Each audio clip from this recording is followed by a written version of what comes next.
Welcome in to this Roar of the Lions UK Lions at Cowboys show. Hope you're all doing well. Just trying to load up here. My Game Pass is giving me some trouble at the moment as we're going through a storm here, so I hope you'll bear with me for a few moments as I try and sort that out, and also try and sort out my window here, which is a little small, so bear with me a sec. Hope you're all doing well out there, and do let me know what you think the result of this game is going to be in the comments section or on the live chat. The announcement for who is inactive today is out, and it is, well, a bit of a surprise for one person in particular. So the people scratched today, injured or otherwise, are defensive linemen Michael Brockers and Charles Harris, along with Demetrius Taylor. They are all out. Brockers and Taylor, they're healthy scratches. Otherwise, DBs out, Will Harris and Ifeatu Melifonwu, both through injury. Matt Nelson, the tackle, and DeAndre Swift also out through injury, so the Lions are beat up. Not too many interior defensive linemen, only Aleem, Buggs and Benito Jones to speak of. Paschal obviously can do a job there. We shall see what the Lions do for that.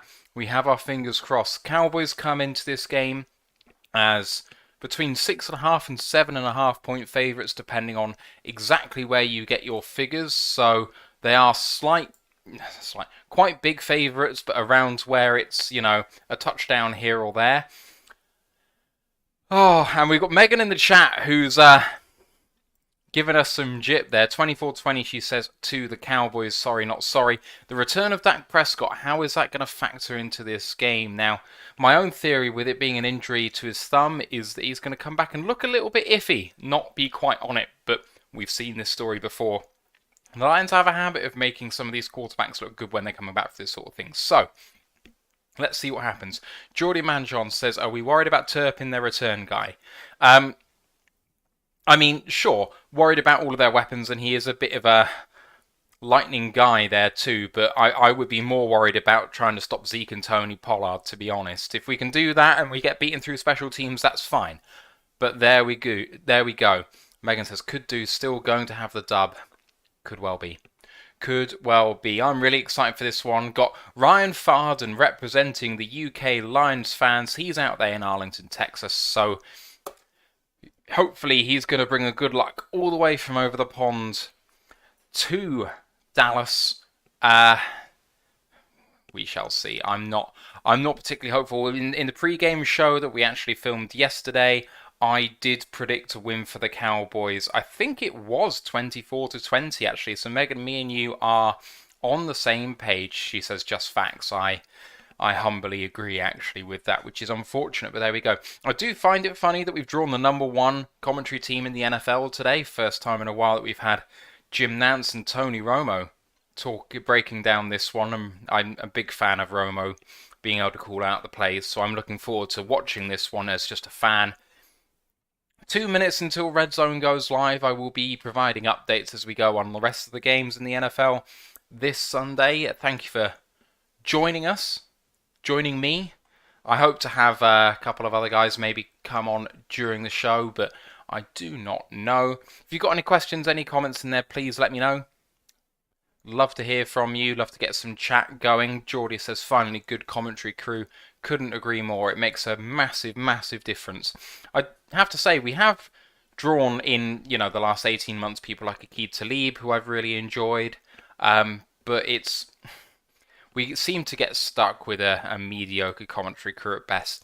I don't know if you guys have seen it so far, whether you're a person in our Discord group or not, but if you haven't seen it, it's quite funny that in the program for the Cowboys for this game, they've described Dan Campbell as a first-year Lions head coach, which is obviously wrong. And the photo for Dan Campbell is actually our defensive lineman, Coach Todd Wash, formerly the defensive coordinator of the Jacksonville Jaguars. Now, I can see the resemblance. It's not a million miles away, but it's a bit embarrassing for the Cowboys to be so inept, but I'm sure they just don't care about us whatsoever. That was from Kyle Meinke on Twitter, the man from M Live, doing some really great stuff there. Megan says that she'll be watching the Chargers Seahawks game on another stream, so we'll be in and out. That is going to be a tough old game either way. I'm a big fan of the Chargers. I think a lot of people who think they know what they're talking about in the NFL like the Chargers, and they seem to flatter to deceive always. It's one of those teams that's just perennially good and not having it backed up by performances on the field. I think a lot of people think that might be Brandon Staley, and that's why he apparently is on the hot seat right now. Lots of chatter that if they miss the playoffs that he might get fired at the end of the season. So games like this against the Seahawks are really going to make a big difference to that Chargers organization going forward. Red Zone is just coming live right now with Scott Hanson's 7 hours of commercial-free football call, which is one of the most electrifying lines in all of entertainment. Yeah, Megan, they really got their men confused, but like I say, if you do 2 seconds of work on the visitors, I think that's probably more than they should give us, really. A 32nd ranked defense is going to cause us some problems in this game, I think.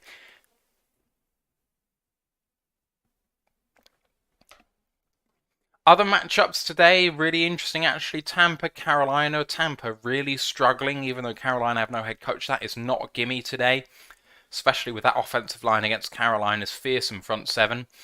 Green Bay as well against Washington. Green Bay has an entirely different starting 5 offensive linemen today, with Elgton Jenkins moving into left guard from right tackle.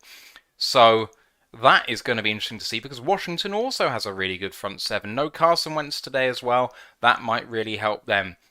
Really interesting games to watch in this early slate, but it must be that the Lions-Cowboys game is going to be the most entertaining to watch, because we've drawn CBS's #1 crew. So hey, I love it. We are a couple of minutes away from the opening kickoff here. Hope you're all well and you've had a good weekend this lovely Sunday. We've had stormy weather here, so if I do go in and out, I do apologise. Drew's in the chat. He says, Matt. Yes, sir.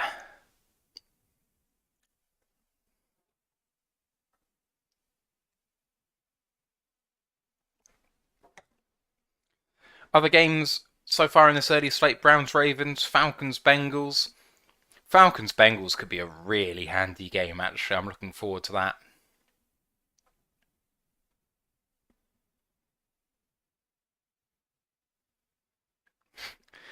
Just wanted to keep it low-key, says Drew. Yeah, man. That kept it low-key. Oh, I restarted my computer today, so I've had some issues trying to get it all up and running again, so apologies if anything goes awry, but it seems to be all working okay. Cold and raining in Seattle here. Got rid of the smoke that had me in bed 4 days with a migraine. Oh, that sounds rough. I'm sorry to hear that. Opening kickoff is away, and I do not have it yet. Oh, there we go. Right, we're back. Had to go live on my stream, which was a little bit behind. Right, Dak Prescott is on the way. I'm worried particularly about Jake Ferguson in this Dallas offense. He's more of a blocker, but he had a breakout day last week against the Eagles. 4 catches, 40 yards and a touchdown, and looked pretty unguardable. We are not good against linebackers, so we shall see what happens. Dallas in a single back set. And the first play is a play action. Rolling out and throwing and bobbled by CeeDee Lamb. That was a bad throw by Dak. Off target, wobbling ball, wide open throw, naked bootleg to the right. To the left. So throwing across his body, but that did not look good. I think that was CeeDee Lamb trying to catch. No, it was Brown. I beg your pardon. Here we go again then. 2nd and 10. 7 and 10, another single back set. And this time it is a run. And that's bottled up for a gain of about 2, Zeke Elliott. And we will have a 3rd down and 8.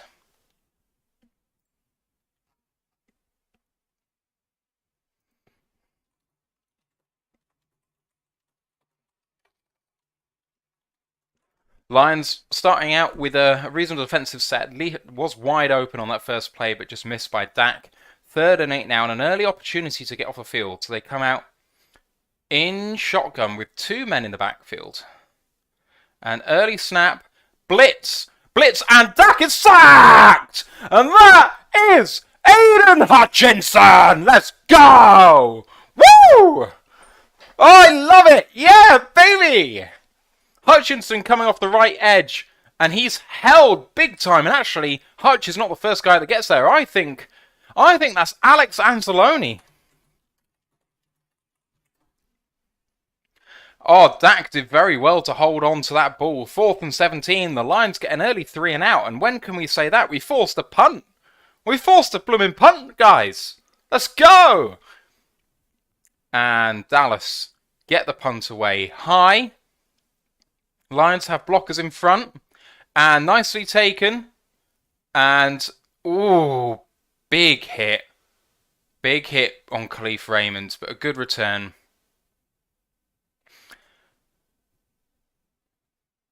Joe Burrow has an early touchdown to Tyler Boyd for 60 yards. Great field position to start off for the Lions here in Arlington, Texas, as Jared Goff takes the first huddle of the game on offense for Detroit. Just want to say hey to everyone in the chat. If you can smash that like button for me, that would be awesome. Goff starts off in shotgun and then calls a play and goes now under center in a single back set.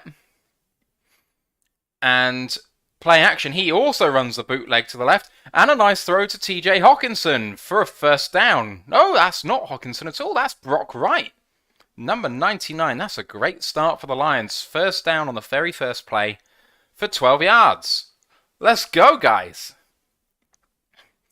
Really strong starts. And Ben Johnson having a good first year as offensive coordinator proper.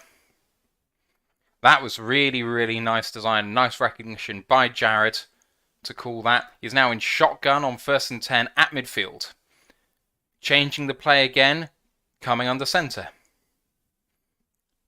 And this one is going to be a run to the left-hand side for Swift. And he gains about 3 yards. 2nd and 7. Running between the guard and the tackle. Jamal Williams, sorry, taking that one. Obviously, Swift not playing in this game. I did know that. I do apologise. Drew's saying, the Lions got to stop. Yeah, they did. Cheers, Megan, for coming around and chatting with me. Good luck to you. Wish you all the best. I do hope that you win that game. Apologies, Drew. My bad. Not Swift. Right, here we go. 2nd and 7 for the Lions. Coming back in a jumbo set. And run. Oh, fumble! But recovered by Brock Wright. Jamal Williams with a fumble. There's a turn up for the books. Oh, Jamal Williams with a fumble. Pre-contact as well. Wow. Oh, and a little bit of buffering issues here. Apologies, guys. There we go. Right, Lions. 3rd and 7.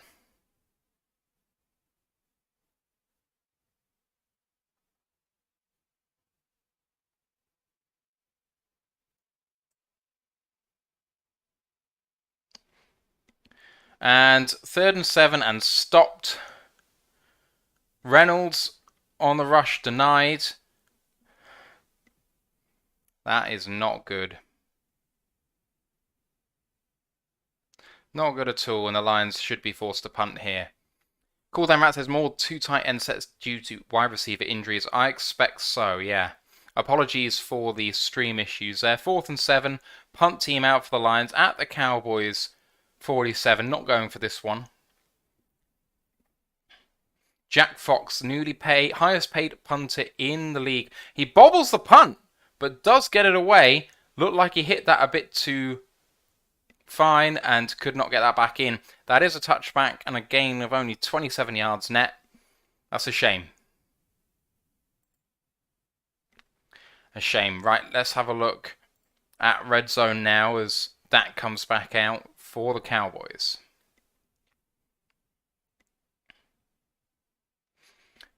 Got Giants and Jags at the moment. Daniel Jones goes long. Lovely throw!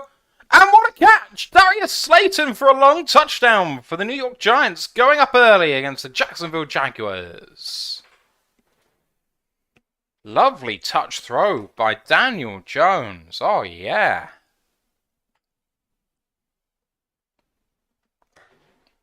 I'm a fan of that.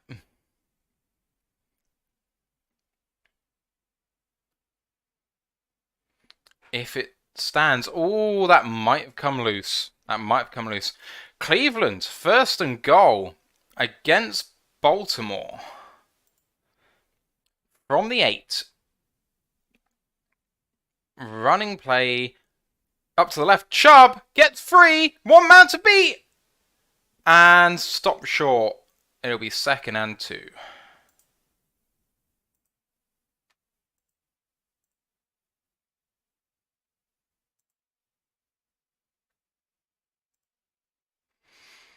I keep getting notifications on my WhatsApp, and I don't want them all the time.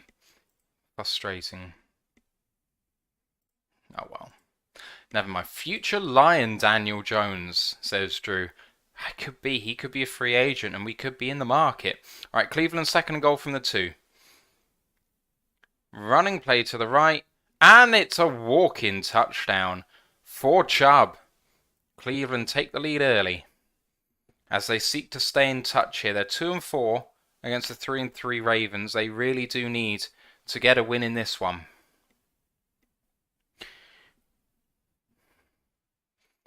So Dallas are going to start this series at the 20-yard line after the touchback. Fox really was looking up instead of looking to catch the ball for that punt. Nice sack by Indy on the Titans quarterback. Tannehill, 2 of 2 for 3 yards.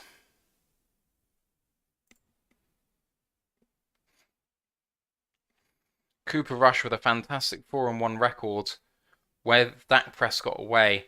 Dak's 2nd series from the 20, and it's a running play out of shotgun and a good tackle there.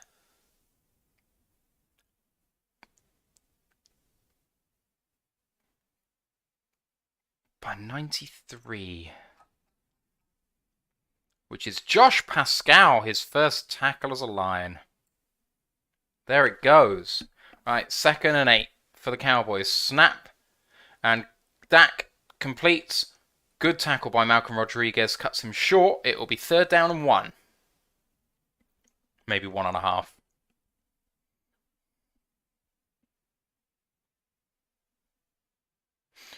All right.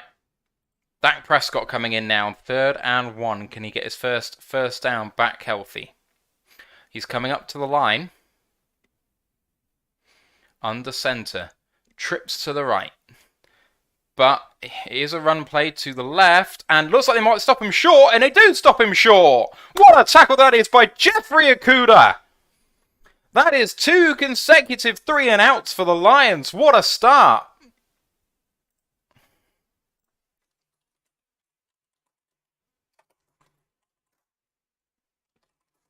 Great start by the Lions defense.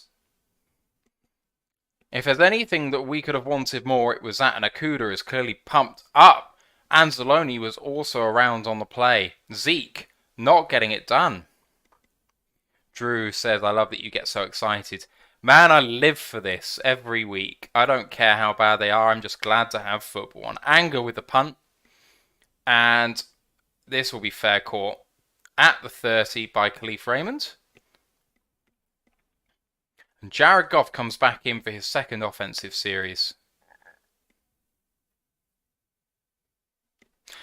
The Lions defense needed something. Now we've got to sustain a drive. Sustain an offensive drive. Keep the defense off the field. We'll be golden. Looking back at red zone now while we're in the break. Carolina at home against Tampa, and what a catch that is. That is not a catch. Unfortunately. 2nd and 10 from their own 10.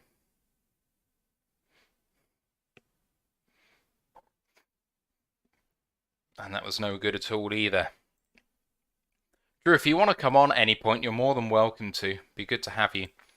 Reportedly, Carolina turned down 2 first-round picks for Burns, and I get it. I mean, he's one of the best young edges in the country, and get 2 first-round picks who don't move the needle like that, then that's what happens. Yeah, don't feel any pressure to come on, man. Just if you fancy it at any point, then welcome.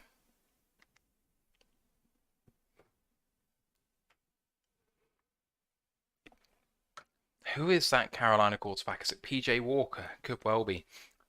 Big Aries says pass rusher will speed up a rebuild. Absolutely right. It will. Okay. Going to get Drew on the show as well. It'll be good fun.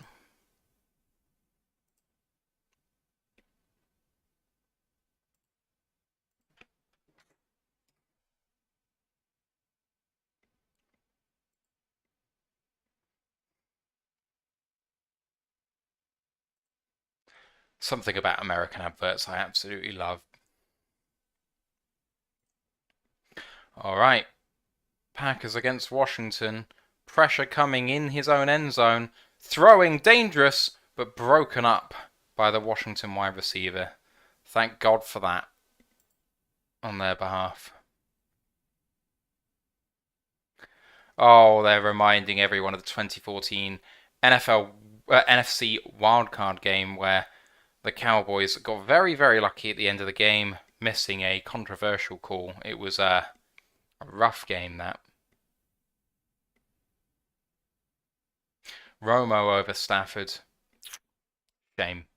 Do the Panthers have a quarterback for next year? No, is the answer, Big Aries. They do not at the moment, which is why they are being mocked on so often at the moment. Right. Oh, trick play. Trick play to Khalif Raymond. And he is running free and gets the first down. Running play for 11 yards. Actually, could have got a bit more. Could have broken that off for a few, but didn't get there.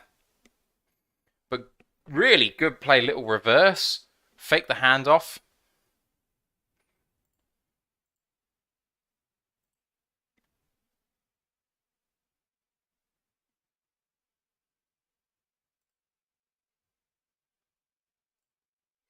First and 10 for the Lions. And, oh, getting bottled up there. That's no good. That'll be, oh, that was after the play.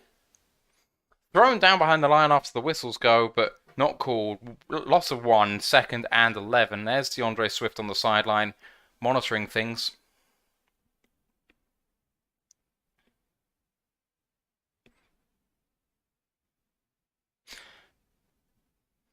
Jags with a really good screen. Man out in front, but doesn't quite get there. Right. Lions 2nd and 11 from their own 40.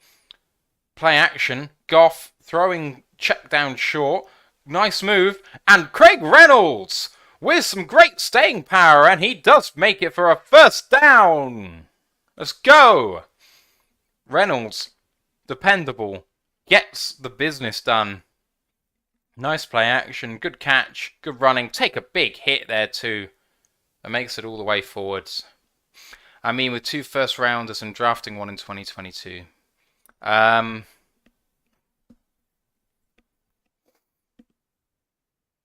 mean, they do have to draft one in 2022. I mean, Stroud didn't have a good day yesterday. I would go Bryce, but I'm not sure about that. Lovely pass for a quick out to Hockenson for a gain of 10, and that's another Lions first down, and they are very much in Dallas territory now. Jags score a touchdown to make it 76, the PAT coming.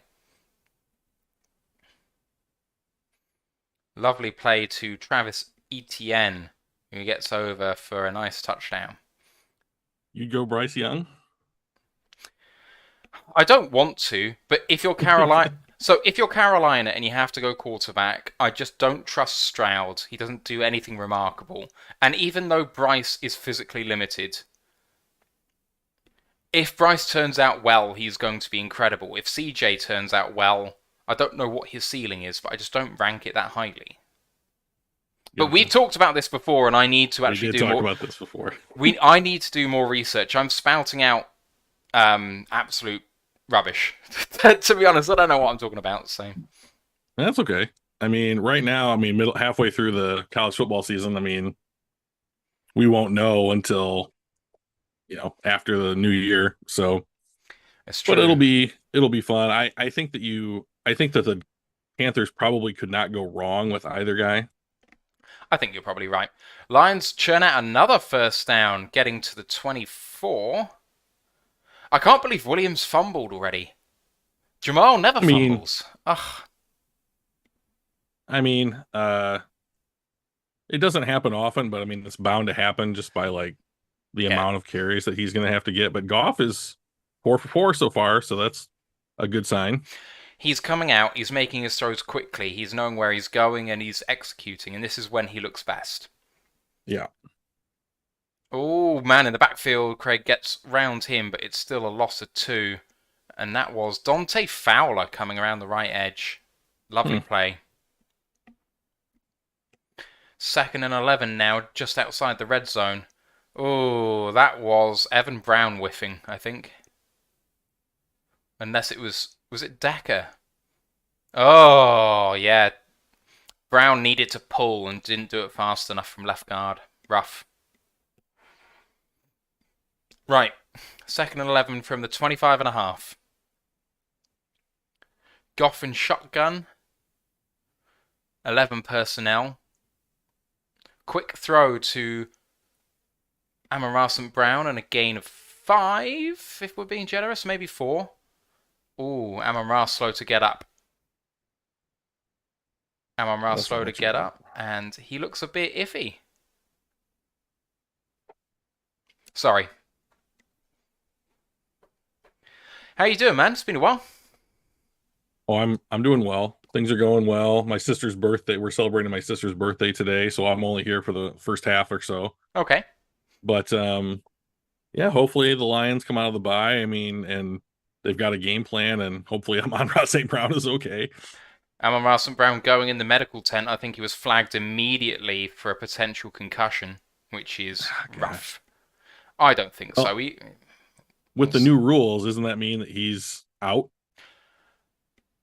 Looked like he got there a bit early in coverage, Trayvon Diggs, but turned him away, and that will be a field goal attempt now for the Lions. I need to double check how the concussion rules affect things, because I thought that the new rule didn't necessarily mean they're out straight away, but maybe it does. I don't know.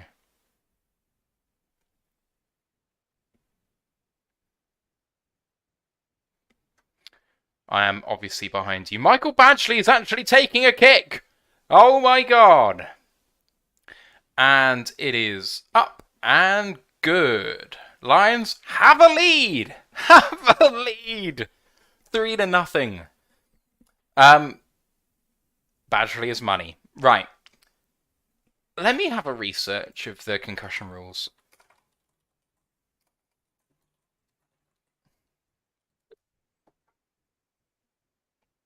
I thought the new protocol that was proposed by the league and the Players Association was that if you are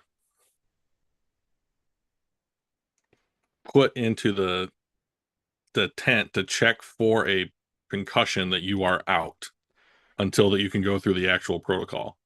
Maybe. So that you can't like, oh, it's Sunday. Oh, I'm in Dallas. Oh, I play for the Lions. Oh, I play football. Okay, you can go back in, like, and so you can't game the system. Yeah, it does look like that might be the case, actually. That would really suck for him. So yes, that would suck for him. And then like with no DJ Chark, that is what? Is Josh Reynolds playing today? Yeah, Reynolds is playing, but okay. It's a rough set of circumstances. We'd see a heavy dose of Tom Kennedy, I suspect, if he was out. Yeah. Well, I guess TJ Hawkinson will just have to have a great game. Yeah. Oh, Jags took a 2-point conversion. Okay. Might as well. Jags lead 8-7. All right. I'm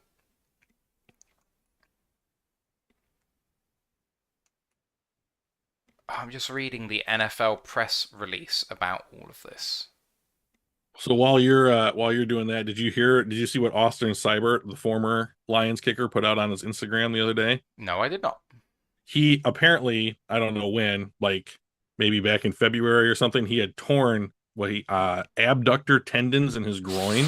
Ooh, yeah. Now I don't know what that's like, but like it doesn't sound good. I've torn ligaments before, so I have an idea, but Hmm. I don't know that I've ever done that. And then he re-tore them during the season, and so that's why they cut him loose, is because he's re-torn the same ligament and effectively where you need to have your hip swing in order to kick the football. Yeah, So that really it's kind of sucks for like a him. key part of the thing. I'm Yeah. The thing is, I've got the volume on the broadcast purposely low so I can just talk and talk to you without Mm. being distracted. But obviously, they're going to say on the coverage whether he's out or not.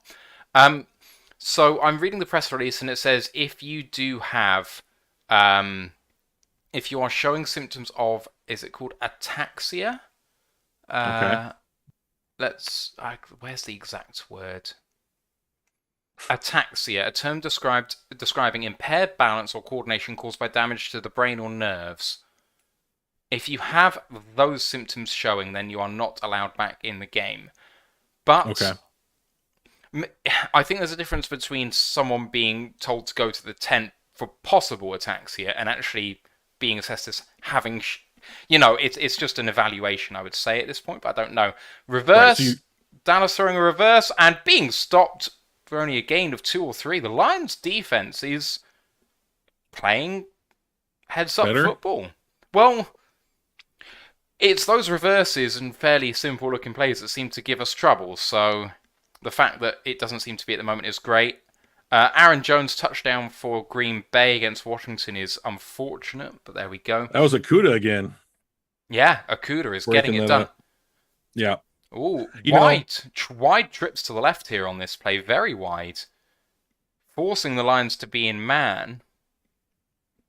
And ooh, is he there? Great tackle in the end to save the touchdown on Tony Pollard. Sorry, say again. oh, I've just been really optimistic and happy about the way Jeff Okuda's played so far this year, knock on wood. Mm, Um, it's been with him massive. getting hurt in his rookie season and hurt, almost all of his sophomore season here in the league, like it's just good to see him coming out here and playing. And like, I don't need him to be the number 3 pick in the draft in order to value him. So, well, if he keeps playing like this, like hang on one second. I got distracted here. It says that Cleveland has a 4th and 67. um, That's gotta be a typo, right? so they've got 4th and 13, and they're doing a field goal at the moment on. Okay. Yeah, so field goal's good, 10-3. So I don't know what's happened there. Yeah, Yeah, that'd be pretty crazy. at the end of the day, Okuda. Oh, lovely throw, Dalton Schultz. Good tackle by Anzalone, but damage was done. Um, you have to kind of forget once you pick a player where you picked him to some extent. At the end of the Yeah. day, does he merit his contract value? Is he producing something which is enough for your team going forward? So can Okuda play to the standard of a starting quality cornerback in the NFL? Any starting corner. It doesn't matter. Right, exactly. So like if he continues to play the way he has through the first 5 games of this season, I would say yes. I would say that, and the Lions will have to make a decision at some point after the season whether they're going to pick up his 5th year option.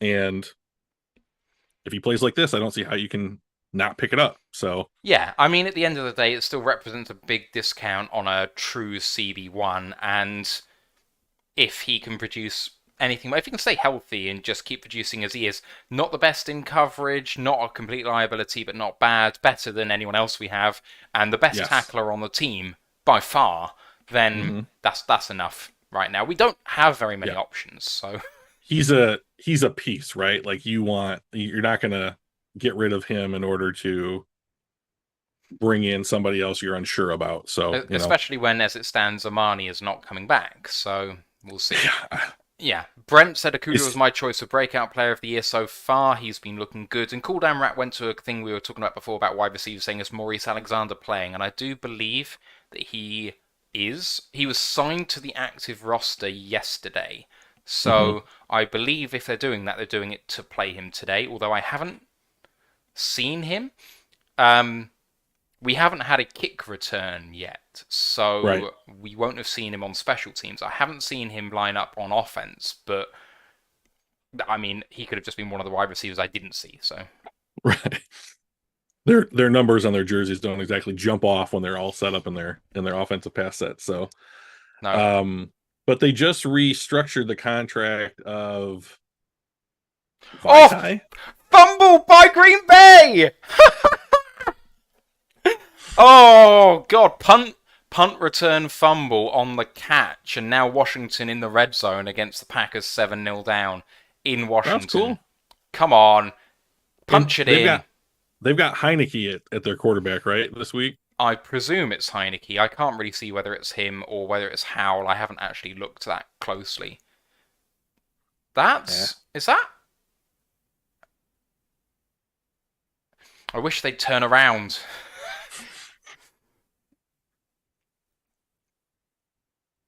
That isn't how I remember Heineke, but it is Heineke. He's started 0 of 3, Mm-hmm. which is not great. It's not Amon-Ra great. Brown is out. That sucks. And Washington now first and goal from the 5. Lions getting even more injured. Right, Dallas play action and throwing while being hit and Akuda in coverage. Good stuff. Gain of 3, 2nd and 7 coming up. Just into Lions territory. But Dak got hit by 2 people there. Hutchinson and Paschal sandwich. Love it. Right, from the Detroit 47, it's 2nd and 8. And play action, throw down the field, lovely throw, good hit, but good catch by CD Lamb. Gain of 25.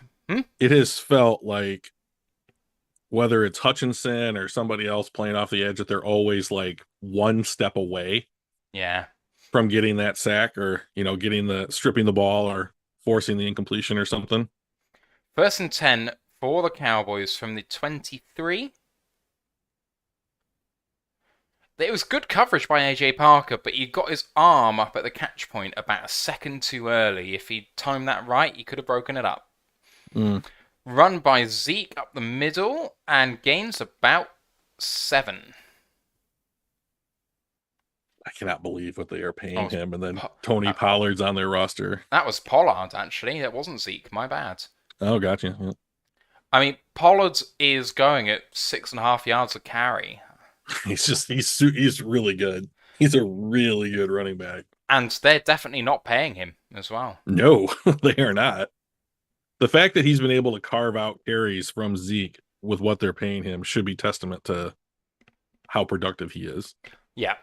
But I mean, so we had the Cowboys UK on the show yesterday, and they were saying that they are probably cutting Zeke in the off-season, and they're not re-signing Pollard, so they're completely starting over next year. Not re-signing Pollard. That sounds weird. Hang on 1 second.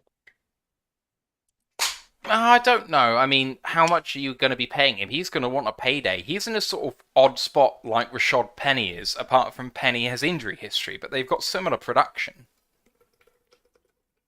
If you cut Zeke as a post-June with a post-June 1 designation, you're still taking like a massive cap hit. Like if you cut him, well, you'd be into the 2023 season. Like you'd save about $11 million, I guess. It's a big save. But what you might have to do if you're the Cowboys, to be honest. But let's take a look at Pollard. So Cool Down Rat says, apparently we elevated Brandon Zylstra, which is number 13, the brother of Shane Zylstra, who's on the practice squad, and kicker Badgley taking the game day roster to 55. Thank you for that. I mean, so to your point about Tony Pollard wanting to get paid, like he's making like $1 million right this season or whatever. But like you could sign him. You don't have to sign him to something like what Zeke got. If you signed him to something like 5, 6, 7 a year like that, like he's less than half of what Zeke was, who's more productive. I mean, I don't know that you can. I'd imagine that he'd want 6 at the least. Sure. I mean, it's still. I mean, you could probably go out to the draft and get a running back that does something close to what Tony Pollard does, but Mm. I don't know that you'd want to spend the draft resources on that if you have one in house that you can sign for around top 10 money at the position. So, but anyways, we'll see what they do. That's the fun thing about football, right? Is you never really know. True. I really like what the Draft Network's mock had on last Monday just gone, where they projected Mhm. cutting Zeke and not re-signing Pollard and taking Bijan Robinson in the first. Like, Whew. if they're picking at the bottom of the first, if they make the NFC Championship Yeah. game but lose or something, they're picking 28, that, you can, or 29, you can kind of just about justify spending the first round pick on a running back. Is that where they had him going? Yeah. Okay. Keep him in state. I mean, it's very well known that Jerry Jones loves players from Texas, players from Oklahoma. So it would not surprise me whatsoever if that scenario played out. Mm. False start to start this series off out of the end of the first quarter, start of the second. Bengals 14-0 up on Atlanta. We are now at 2nd and 9 on the 21.5-yard line. Dak in shotgun taking the snap and throwing to an open Dalton Schultz for the first down at the 12-yard line. Just sitting down in the zone quite nicely, finding his man. Good throw by Dak. The first good throw I've seen. I mean, I was kind of hoping that Cooper Rush should still be playing in this game Me just too. because it's going to be a less diverse playbook with Cooper Rush in the game than it is for Dak Prescott. Lovely run by Pollard. Gains about 7, maybe 6. 2nd and 4 from the 6-yard line now. Lions need to hold out. A good defensive start. Can't afford to give up the touchdown here. It's a good push on that run. Yeah, very good. Yeah, if they hold them to a field goal attempt here, that's got to be a win. Right. Single back set here, and it is a run up the middle for Pollard, and he gains 2. And the Lions have the ball, but I think he was down by contact. Well, let's keep our fingers crossed. That would make it 3rd and 1.5, right? 2. Yeah. A short 2. Good tackle here, up the middle, by Jeffrey Okudah, saving the touchdown. He came through the B gap on an A gap run to make the tackle. Impressive. So what is that, like 3 impressive tackles that Okudah's had thus far? So far, yeah. 3rd and a long 1 or a short 2 here. And run play and stuffed! Stuffed by Aiden Hutchinson and Aleem McNeil. That is going to be 4th and I think that was for a small loss. I think that'd be 4th and a pure 2 now. Offense looks like it's staying on the field. Substitutions are happening, and Zeke is coming into the game here for 4th down. Yeah, this might be a nice little opportunity for the Lions to call a timeout and just get their personnel set, everybody on the same page. I like that call, but the Lions are not there yet. 7 seconds on the Dallas play clock. took a timeout. 5, Dallas took a timeout. 4, 3, and there is the timeout. They were not set. That gives Dallas time to rethink. Honestly, I think that this is 4th and 2. I think it's a kicking situation here, really. I don't like. I would do that. I would do that. I don't.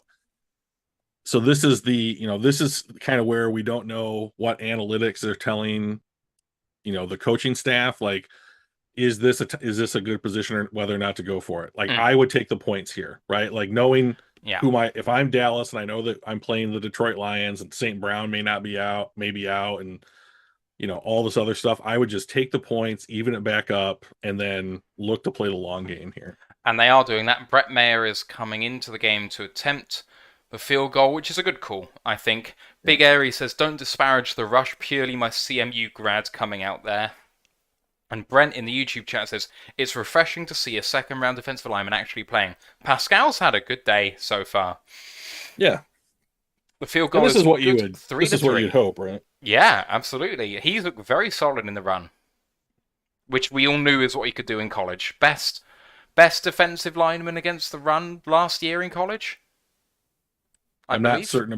I'm not certain about that, but yeah, he was way up there. Like he scored incredibly well in athletic testing, and so it wouldn't surprise me at all if he was one of the best, at least in the SEC, against the run. I'm pretty sure he lacked sack numbers, but he had remarkable run defense stats. And this is what the Lions have needed next to McNeil the entire, like, since they drafted McNeil, right? Which was only last year, but like they need somebody who can take advantage of like whatever gap he isn't occupying in order to stop the run. So if this pairing works out, I'm excited about it. Like this is what we were hoping for since we heard that they were going to be on the PUP list, right? So yeah, absolutely. I mean, the thing about Paschal though is it's hard to see him for me playing 3-tech at his current weight. If he's going to play interior defensive lineman in a 4-3, I want to see him actually put on 15 pounds, maybe. I just think he's a little light. Whereas I think he's a very natural defensive end in a 3-4. I think if he's next to McNeil in a 3-4, that makes perfect sense, but he's just a little light in a 4-3 for me. If it's a 4-3, I'd have him as my big defensive end and have Hutchinson at the rush end. Sure. I think Hutchinson's a better rush end than he is big end, really. I would agree with you. So my mock drafts that I've been doing for fun, I've been taking Clemson's Brian Breesy, assuming he's there, wherever the Lions pick. And so, if you wanted to do that and say push Paschal out to the big end, put Breesy in a defensive tackle next to McNeil, have Hutch. I like that lineup. So I know that Ant has very strong views about him. Oh, yes. I have never heard Anthony have a weak view on anything. Yeah, well, I think his view on him is that he's had an ACL injury in the past, and he fears what happens with that in the future. Yeah, I get it. And he has every right to be concerned about that. It's how I would describe Brad Holmes drafting these kinds of players is that, like, when you have a talented player who suffered an injury, they drop in the draft. And if you then select those players lower than they would typically be available had they not been injured, it is an opportunity to add more talent per draft pick to this roster. And sometimes it's not going to work out, and sometimes it is going to work out. And whether or not that is because of an injury or other factors, who knows? But I'm on board with that approach because this team lacks talent top to bottom. Just want to thank everyone who is watching along with us. Glad to have you here. If you've got any comments about the game, please get them in. Love to chat with you along in this game. Good start so far for the Lions. I mean, we're not losing. So, 12 and a half minutes left in the first half. And when you're 7-point underdogs, the fear is just that you go 7 points down and then that's it. You just stay where you are, right? So, yeah. Right, Lions offensive series at 3-3, starting at the 25. Jared Goff under center and a run play to Jamal Williams up to the left-hand side. Sewell misses the first block, gets to the second one, and a gain of about 2. Red zone. Where are they lining Parsons up? So, according to our Cowboys guy yesterday, Parsons is lining up more as a pure linebacker in the last couple of games than he has been at defensive end. But I haven't seen so far. It is a mistake. But if they're trying to cross-train him and make him a threat from wherever he is, then I kind of get it. At the moment, he is blitzing Goff. Lovely throw on time to Hockenson and a gain of about 15 for a first down. Excellent. He's the kind of player, at least, no matter where he's playing, you have to be like, that's the mic, or whatever. Even if he's not the mic, you just have to be like, this is where Parsons is. ID him every time. Yeah, 100%. It's a Ravens, nice catch by Hawkinson. yeah, on time and actually gained a little bit of yards after catch, which is something. Right, 1st and 10 for the Lions at the 41-yard line of Detroit. Running play up the middle between the tackles and a gain of about 3.5. Ooh. Williams getting a few kicks to the face. Unintentional. One from a Dallas player and one from a Lions player as he was lying on the floor. What a throw by Joe Burrow to Jamar Chase in the corner of the end zone. Oh my. 3-touchdown lead now for the Bengals over the Falcons. Yeah. Second Burrow and to Chase six. is like saying you're going to hear a lot, I think, over the next 3-4 years. I think you're right. Goff hit as he throws, but a lovely throw to, is that Tom Kennedy? And flag for potential roughing the passer on Micah Parsons. Great. Did he touch his helmet? I don't Or think so. did he wrap him up and gently roll him to the ground? I hear that's roughing the passer now too. So he didn't do that. But yeah. Goff threw it late. I'd be surprised if it was called. But it is called roughing the passer. Another 15 yards for Detroit. That is fantastic. Big Airy says it caught him right under the chin. So Parson came rushing through. Oh, yeah, he did hit him in the chin. Ah, man. Yep. So it's funny because like my Gamecast is ahead of your screen, but what I'm watching it at is behind you. Bloody things technology. Ooh, right with the top of his helmet, huh? Yeah. Crown of the helmet. Caught him in the chin, just under the chin. If you're a Dallas fan though, you're screaming bloody murder on that one. You're absolutely furious right now. Lions in field goal range and a good catch and a gain of about 7 yards to Brock Wright. Wright getting very involved in the passing game early. He had a very nice catch. I don't remember if it was the first or third game of the season where they just ran him right down the seam, and I was like, okay, this guy's got some chops in the. Well, he had a RAS. He had a RAS of like 9.8 or something. He's a very athletic guy. 9.9. He was huge. He just didn't have much receiving production at all out of Notre Dame, if I'm right. It makes sense. They have so many tight ends. Yeah, Goff on a naked bootleg and throws it away. Throws it away. It is 3rd and 3 from the Dallas 26. So this is interesting 25. Based upon like their field position and like the down and distance, because I wouldn't be surprised if they were like, run the ball. Okay, let's assess, run the ball again. They're at a money distance for Badgley. Oh, Washington picked off by Green Bay. Going down the sideline, that is going to be a touchdown. Unless Heineke can get there. Doesn't. Touchdown Green Bay. Lions, 3rd and 3. Draw play and gets there. Jamal Williams. They love that draw play on 3rd down. It does catch teams out more than you'd think. Holding. Man. Yeah. Oh! Jamal Williams hit the referee with the ball as well, by mistake, and the lead umpire laughed about it as Jamal profusely apologized. Detroit called for holding. It is now 3rd and 13, and they are at the 50-yard distance for a field goal, which does mean that they probably will consider this a 4th down territory because I don't think they have confidence Badgley can do it from here. But we'll see.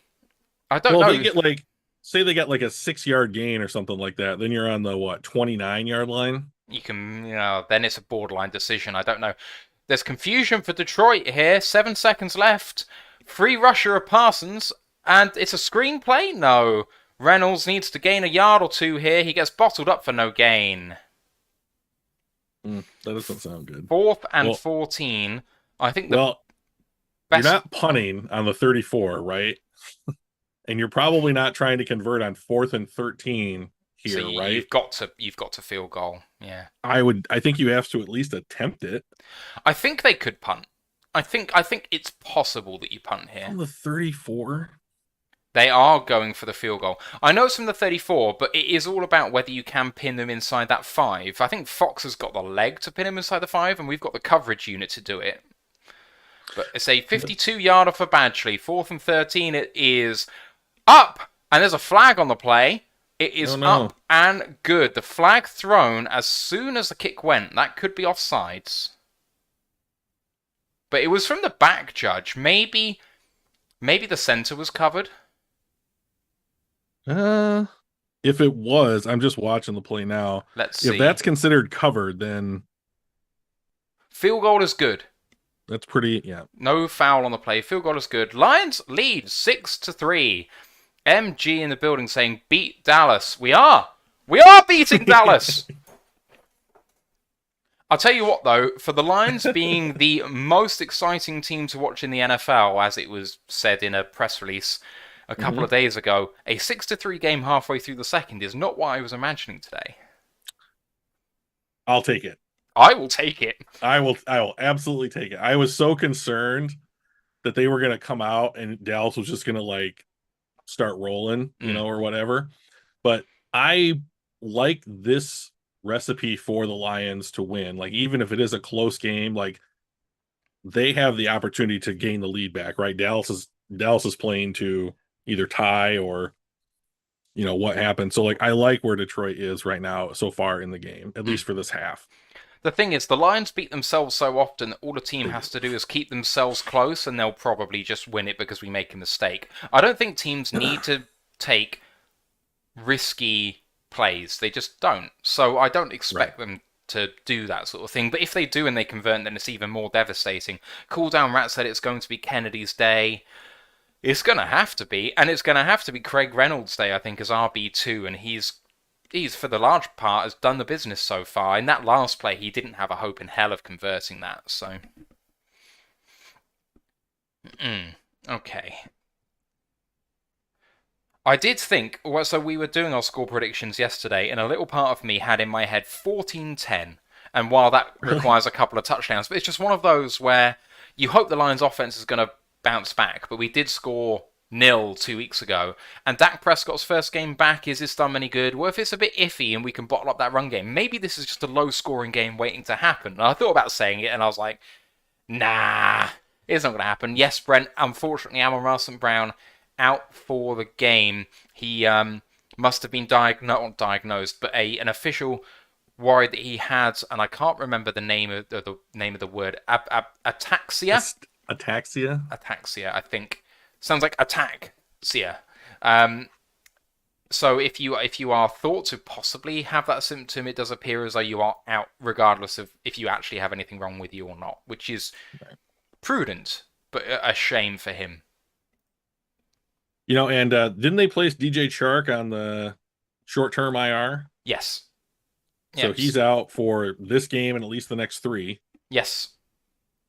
Yeah, that's it.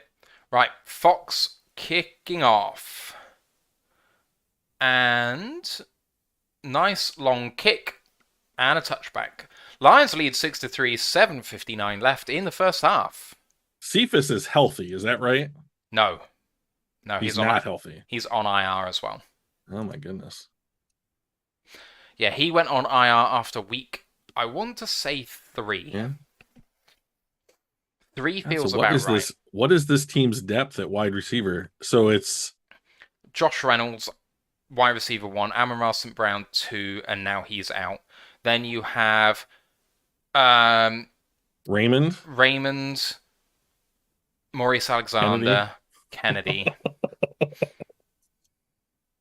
False start by Dallas to open up this possession. 1st and 15 now from their own 20. Jake Ferguson, the tight end, called for that one. Brady struggling against Carolina. Ball's not on target. He has not looked right. And he came out in the media, I think it was this last week, and said retirement is nowhere in his future. Like, he doesn't, like, they asked him like straight up at a press conference, and he was just like, no, I'm not planning to retire anytime soon. And I was like, whoa. A fourth Excellent tackle by Jeffrey Okuda, who looks to be playing slot cornerback, unless I'm mistaken. That's his second tackle from the nickel cornerback position. Is he just following Lamb around? That could well be it, yeah, and that would be very wise. Pick 6 for Tennessee against Indianapolis to make it a 10-point game. And Boy, Evan Neal is down clutching his leg for the Giants. Oh, man. Oh, jeez. Dallas. It is a screen pass, and there's a flag. That could well be a block in the back, considering when that was thrown. Screenplay did not go for much, maybe 2 or 3. Let's see what the flag's for. Cooldown Rat also said you've got that Zylstra who you said about before. Illegal block in the back! Come on! I'm alright at this. Such cheaters. Right. Yeah, that Colts-Titans game might as well be called the Disappointment Bowl. Yeah. Oh, I think the Titans could go all the way, to be honest. I mean, the thing is... The way to what? All the way to what? Well, AFC Division? Championship. Really? Yeah. Teams don't... You've got some bold takes. You've got some real bold takes. I'll give you that. I'll give you my thoughts on that after the 2nd and 20.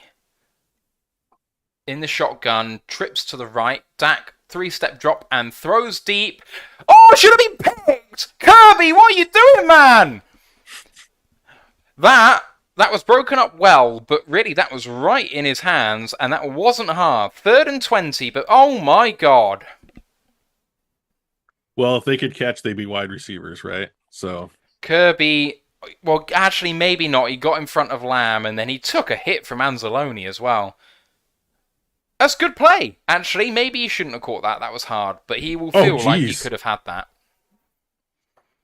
Good play. 3rd and 20 here from the Dallas 15-yard line. Good press, but Prescott has lots of time. Throws with a bit of wobble.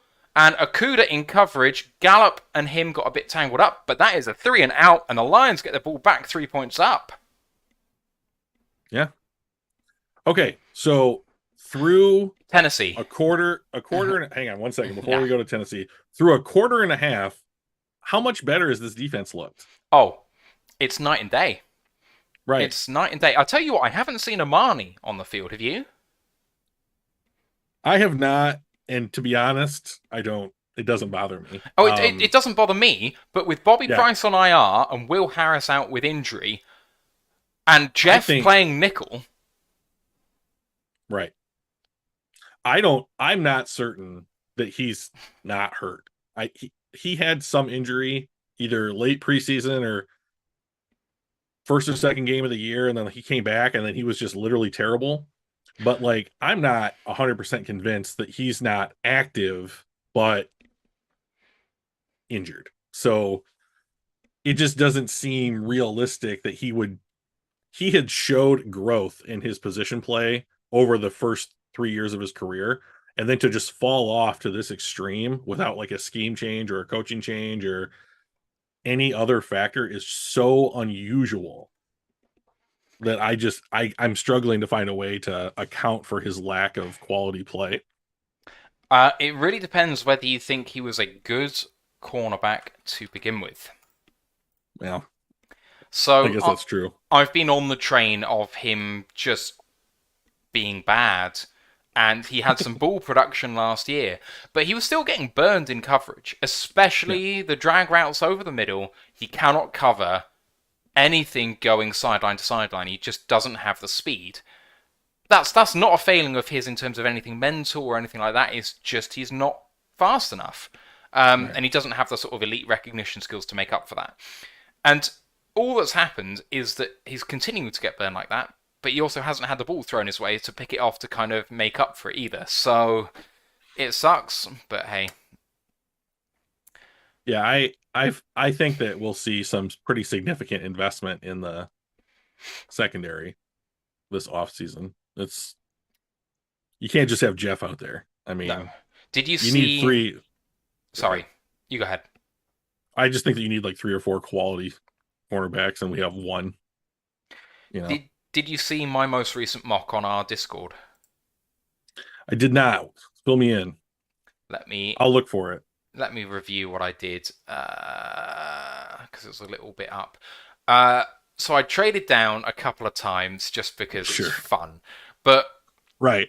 t- two of the first three picks were corners. So I traded that all the way down to 18, still managed to get Levis, which is just not happening. But at 20 and 38, I took Antonio Johnson, who I'm reliably told isn't playing corner this year, but is thought to project well at either big slot, nickel Yeah, he's a type, big or slot corner. yeah. Yeah. So him and Joey Porter.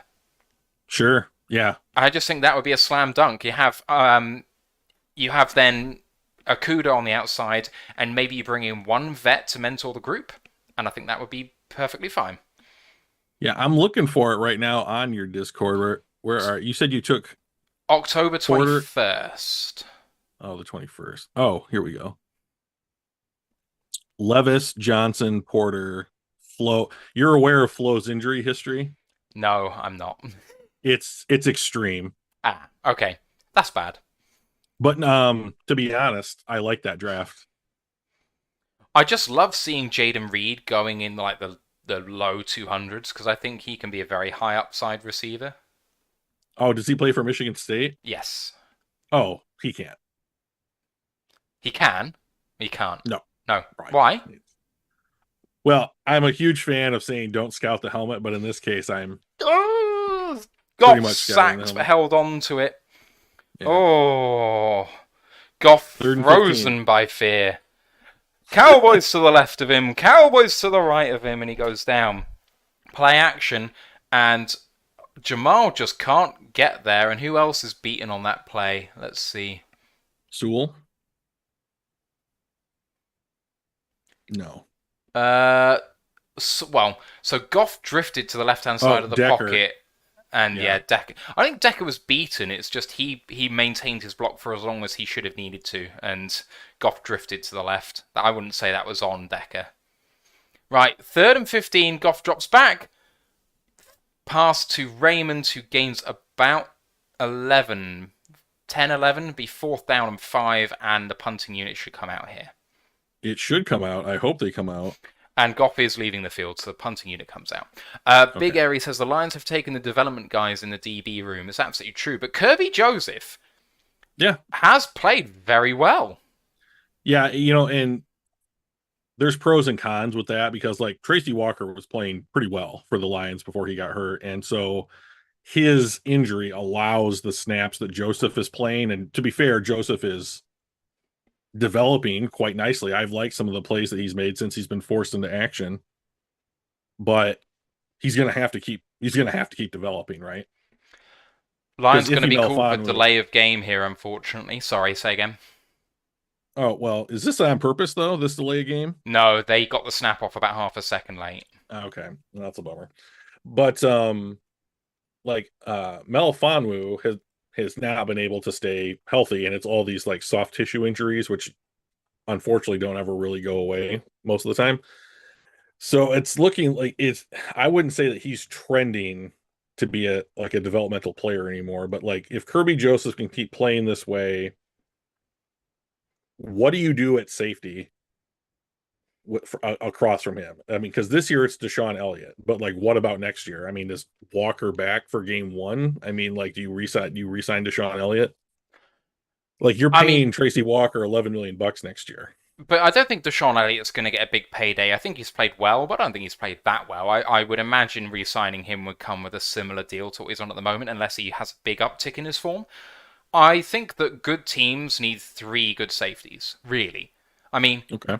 if you can't play cover 3 with 3 safeties, or, I don't know, some sort of dime package with a safety, then I think that does kind of leave a little bit not in your arsenal. I like having that. So I would just keep all 3. Okay.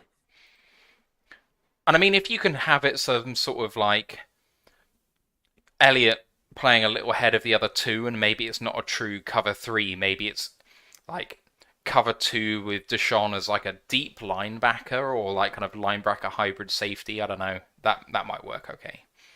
Okay. I don't know what that. I mean, the problem is like There's only so much money, and we are Right. increasing the cap hit for next year as we go, and we have to, because what else can we do? And the problem is, and people don't want to admit it right now, more injuries are going to happen, and do they happen before we get people back from IR? If they keep happening, and I mean, we're playing a football game today, it could happen that we have more guys on IR this coming week. And Right. where's the cap coming from? Like, we are going to have further problems in that regard. Yeah, so I believe heading into this game, the Lions cap, where they were about just under $2 million under the cap, and they restructured somebody, Vitae, It was Brockers. Vitae. Okay. And they cleared up about $2.5 million in cap room, and everyone's like, "Ooh, what does this mean? What does this mean?" Well, it means that you're elevating people from your practice squad because there's a cost associated with that. Yeah. I mean, so what it means is that Vitae was viewed as a borderline cut-keep decision next year. If Mhm. Vitae can return healthy at the start of next season, he is returning healthy at the start of next season. He is not a borderline decision anymore. Well, I'm very interested to get the restructure details to see if they added a void year onto the end of his contract. Because if you're doing that, you're just building dead money into your cap in a future season. So I think the most simple way that this happens is I think there are 2 years left on his deal after this year. So I Hmm. think you'll have turned 7.2 million, because I think it was 2.4 that you saved. Turned Right. 7.2 million to a signing bonus, created 2.4 million cap hit for this year and the next 2 years. So I Hmm. just think that you've added 2.4 million to your cap next year is the most simple explanation. Okay. Okay. We'll see. I mean, we'll see. I We mean, have the Cowboys' subsequent possession here after the Jack Fox punt, oh, gotcha. and they're at their own 32 at 2nd and 3 now. Stepping back and Goff stepping up, and a nice throw, easy check down throw to Dalton Schultz, and that was a face mask if I've ever seen one. But it has not been called on Alex Anzalone. That's a big miss. First down for Dallas. On Tennessee, Yeah, go ahead. so they are lacking AJ Brown, They are. and that's a big miss. Don't get me wrong, it's a big miss. But barring that, it is a very similar team to the one that was the number one overall seed in the AFC last year. They still Sure. have Derrick Henry, who hasn't captured his form from last year yet. But imagine what happens if and when Henry becomes unblockable again. You just can't bring him down very easily. Then this becomes an offense which becomes a lot more efficient as Ryan Tannehill can play that play action game that he can actually operate very well. He's not an elite quarterback, but in that system is very, very good. Tennessee are going to be a team no one wants to face because if you can't stop the run, you're going to struggle to beat them. And not a lot of teams are actually set up to stop the run. Not against someone of Henry's stature. Good throw to CD Lamb in play action and across to the Lions side of the field at the 39. Beat AJ Parker in coverage. 1st and 10, 2:40 left. There is an Amon-Ra sighting on the field, There we go. so All right. he's active and playing. In shotgun, trips to the right, faked it, and Hutchinson hits the quarterback as he throws, and oh, Elliott could have maybe picked that off. You know, I like him. I like Deshaun Elliott. I like what he's brought to the team this year. And for everyone out there that was trying to keep it track, the Ravens have taken the lead on the Browns. FYI. There it is. Your other Yeah. team. Yeah, sorry. That's okay. I like the Ravens. I really just don't like Lamar, but Sure. oh, Dak had a little option play there and decided to flip it to Zeke, who goes for a first down on 2nd and 10. It's now Ooh, Zeke is down, he's dinged up. and he gets up. Who hit him? Was that Kirby? I couldn't He see. came in because he looked like he could have gone out of bounds, and he decided to keep it in play. And then someone came Who up was and just it? laid It a was laid a Deshaun Elliott. That is straight to the right knee. Deshaun Elliott. Yeah, it was. Yep. Oh, the Panthers lead. The Buccaneers. DJ Moore with a touchdown. That's terrible. Why? Don't we want the Panthers to be absolutely terrible so that there's teams ahead of Detroit in the draft pick race? Would we not want the Panthers to have a good record to boost our draft pick? So like I guess it's what are we hoping for the rest of the year is the conversation, right? So like if Detroit picks up two, three, four more wins on the season, Mm. and then other teams that are down there, like Atlanta's got 3 wins, like if Carolina's like Las Vegas only has a win, Carolina only has 1 win. If they are if they pick up those cheap and easy wins, not that Tampa Bay's cheap or easy, but like if they pick up some of those, it's going to push Detroit's pick down closer to the number 1 overall pick, right? So let me ask you this, Matt. If the Lions were something like a 5-win team Mm-hmm. and picking 3, Yeah. would you be happy? I mean, I'm still hoping for more wins than that, but Sure. Right. yeah, sure, why not? At the end of the day, I'm going to root for every Lions win I can, but if other teams win and that boosts the Lions draft picks too, then that's fine by me. I would love to be the team picking number 1 overall that has the highest win total for any number 1 overall pick ever. So I was trying to find out that information. Ash loves doing that sort of deep dive research, but I think he Yeah. was saying that the highest a number 1 pick has ever been has been either 3 or 4 wins. That sounds right. Yeah, I mean it's hard to imagine that there are no really bad teams in the NFL, or that they don't all play each other to kind of share the wins out. But Sure. can you imagine being a 5-win team and being the first ever 5-win team to get the number 1 pick? I mean, your team hasn't been bad. Right. It's not been awful, and yet you still get to have that great pick. So it could be I'm a okay. huge fan of the number 1 overall pick, to be honest. But let's say they did get the number 1 overall pick this year, just for like a theoretical thing. Experiments, yeah. Who you taking? Touchdown Washington against Green Bay. That's Brian Robinson, I think. There's a dude. Oh no, Antonio Gibson. My bad. Sorry, my bad. It doesn't look even alike. Anyway, number 1 overall pick. If the Lions have the number 1 overall pick, even with 5 wins, you go. Oh, do you go quarterback? Do you go Will Anderson? Well, that's effectively what I'm asking you. Yeah. Like, what would you do if you're the GM? Because you'd free up a bunch of money if you cut Goff or trade Goff. But Taking Will Anderson doesn't mean you don't cut Goff. that's also true. Unless we're 500 or better, I want to cut Goff. I really do. I would pick Will Anderson and I would cut Goff and I would take a quarterback in day 2. Yeah. Okay. So like we're pretty much on the same page. Like I don't think that if the Lions are picking number 1, you can afford to not pick the best player in the draft, and that's Will Anderson. And like imagine the defensive flexibility, because like this team through the first 4 or 5 games showed that they could put points on the board at an elite level. Now they haven't done that since DeAndre Swift has been out, but like its defense has been the problem, and you got to keep investing in it. And like if you're taking the best defensive player in the draft, Yeah. hard to argue with it. Yeah, I agree, absolutely. I mean, the problem with Hutchinson has been actually that he's played very well, but despite... Oh, sacked! Dak sack! Who was that?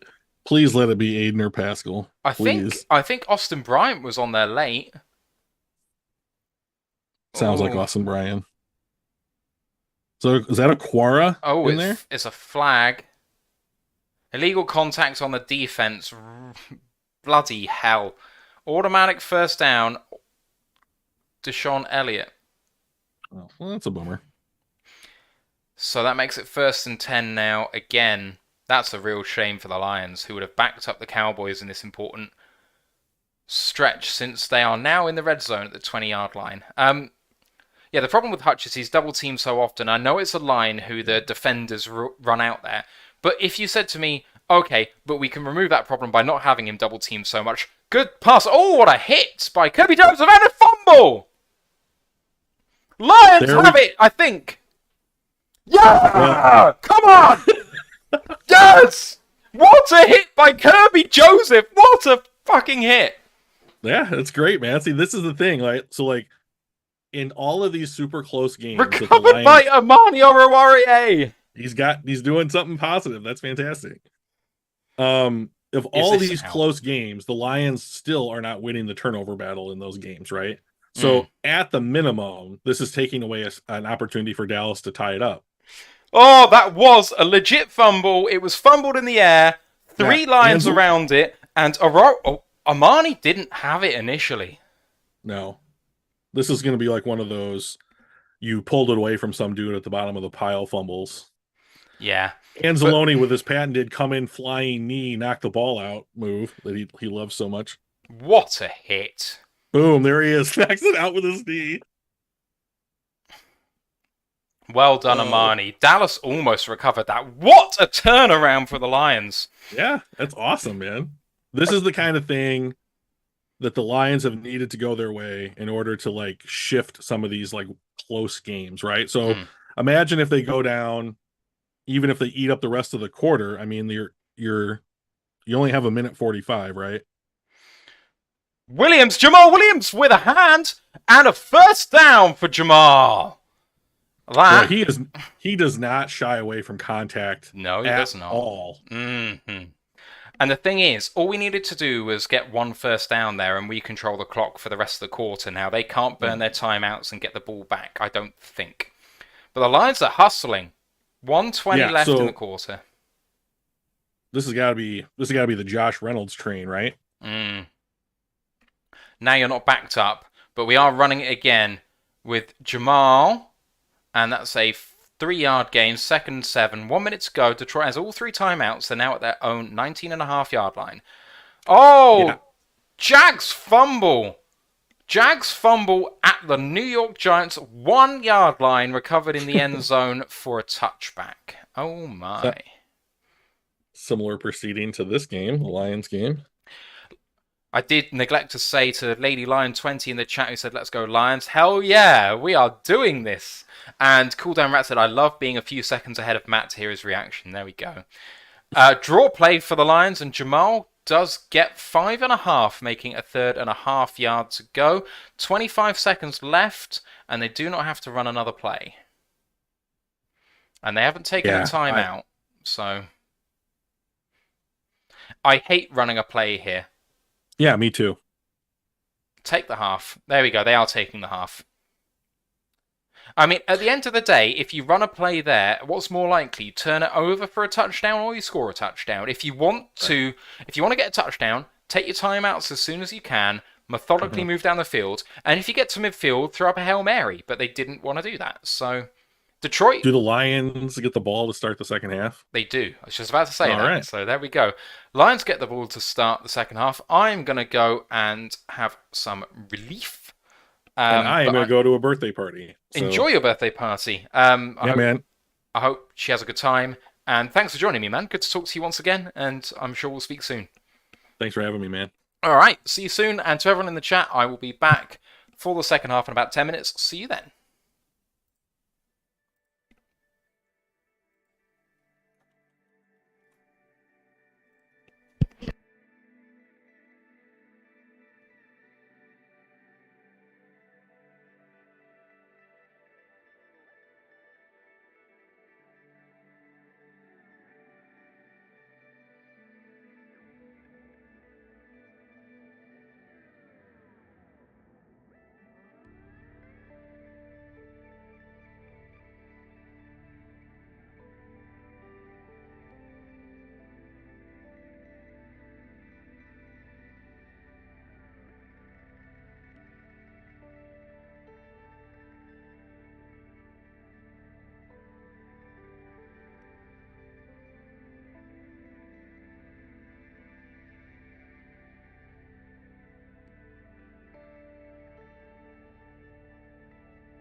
Welcome back in. I am here, Matthew Turner, with the Royal Lions UK podcast for this Detroit Lions at Dallas Cowboys matchup. Thank you for sticking with us.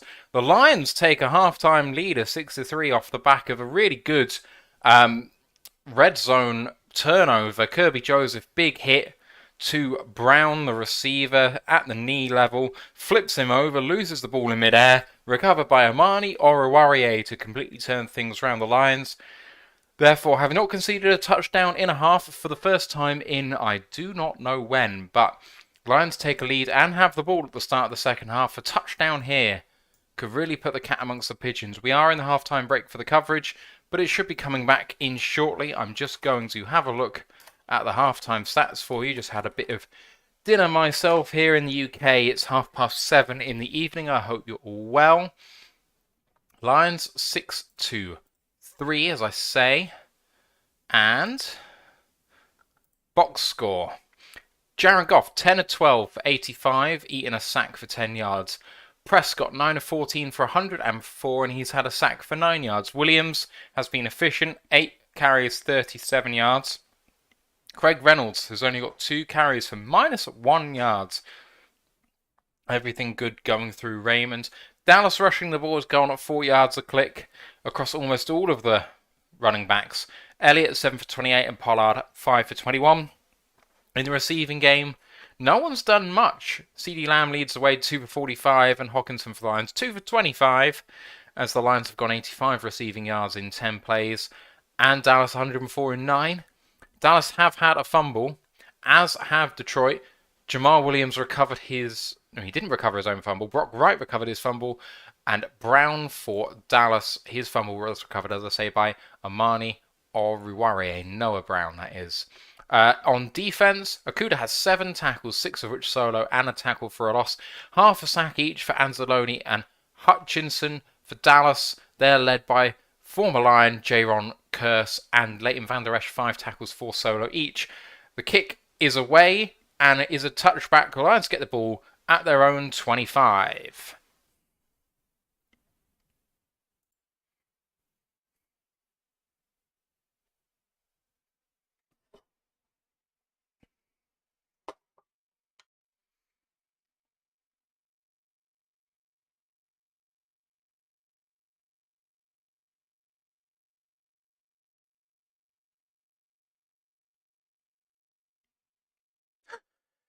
Got Dan Campbell being interviewed on the sideline. He said, who needs to step up? And he said, all of them. Really good play to start the second half with a crossing route to TJ Hockenson, caught for a 16, 17-yard gain and a first down to the Lions to kick things off. Good start, and Hockenson has had a good game thus far. Jared Goff now in the huddle. Hockenson 3 for 41 and Goff 11 for 13, going over 100 yards on the day. And Goff under centre now from their own 41-yard line at a single back set. 2 tight ends, and Khalif Raymond on a jet sweep and a good gain for 7.5 yards. And it'll be second down and 2.5. That's the sort of play that I want to see from this team. You've got athletic O-linemen who can get out in front. Jet sweeps are exactly what you want to be looking for.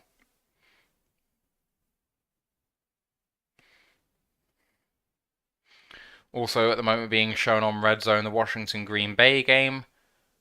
Green Bay lead 14-10, I believe.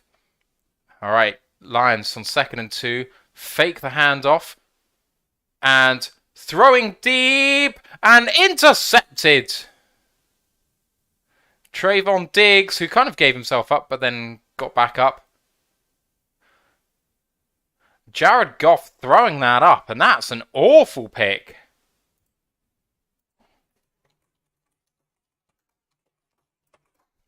So Josh Reynolds did not... That is not a catch. That is coming back.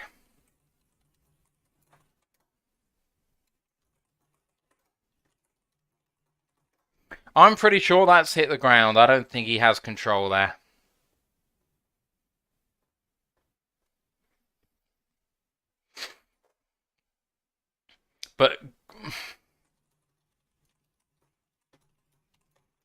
Big Aries says in the chat he thinks that's a catch. I don't agree. Pretty sure that was trapped by the ground. I don't think he had hands underneath it. But my God, the decision making is terrible from Jared Goff. What is that? Awful decision.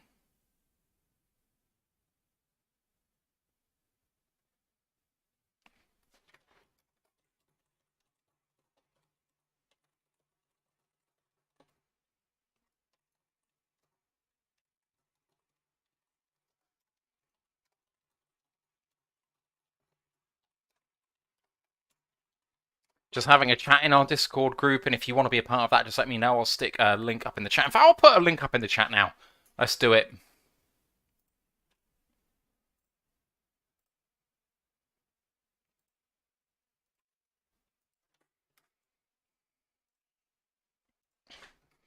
Alright, there's the Discord links. If you want them, please do come and join us in there if you fancy it.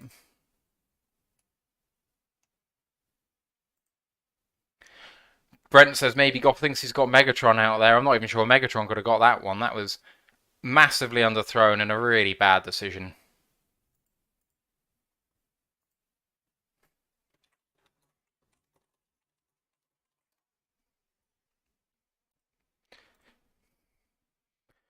Let's see what happens here. It's a long break. Long, anxious break waiting for this one.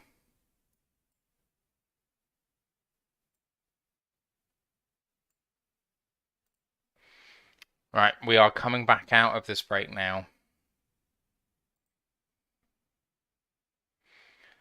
Coming out of the break, and Goff is still on the sideline, so I must imagine that they have upheld the call.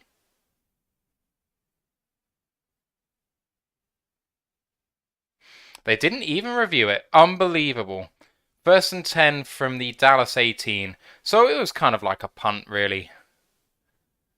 Zeke stopped for a gain of 1.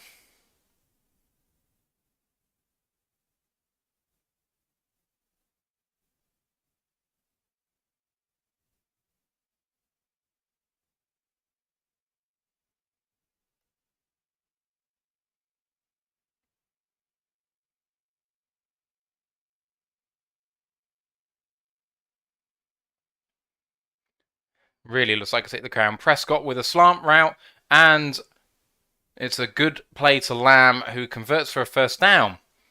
Dallas are moving.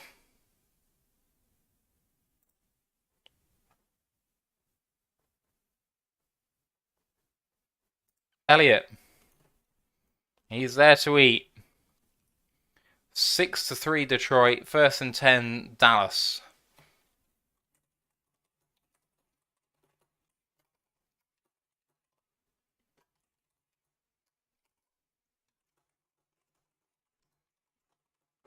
Play action to Dalton Schultz and a nice tackle, but for a gain of 8 by Malcolm Rodriguez. 2nd and 2.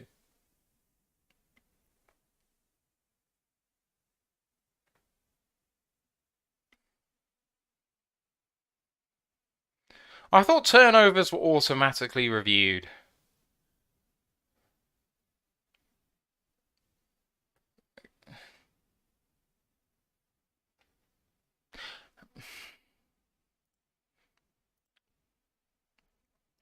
Run play up the middle. Pollard breaks free, and he's beaten several men, but that is going to be Amon-Ra making the tackle.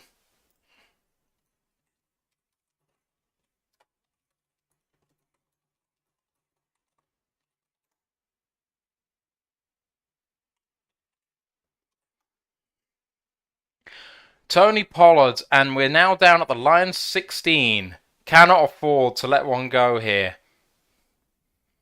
Dallas running the ball, and Okuda lays down the hit, but it is a gain of 6, 2nd and 4.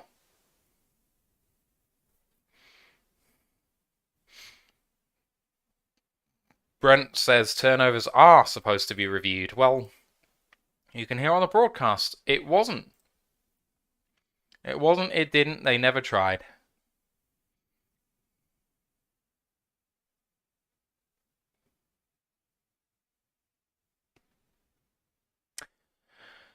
I mean, at the end of the day, it was almost like a punt, and they've driven 80 yards down the field here. Lions need to hold. 2nd and 4.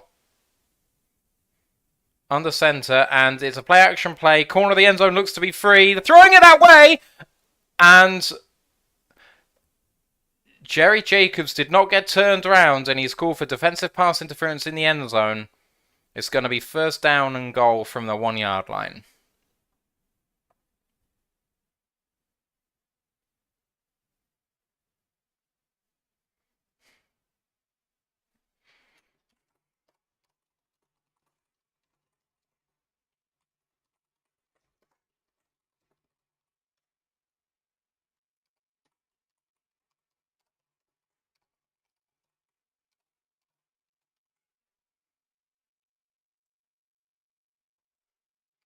Right, big set is there, and Dallas goes forward, and Zeke gets a touchdown for the Cowboys, the first of the day. And Dallas take a 9-6 lead. Jags going for it on 4th and 4 to end the half. Hail Mary attempt into the end zone, probably too deep. It is too deep.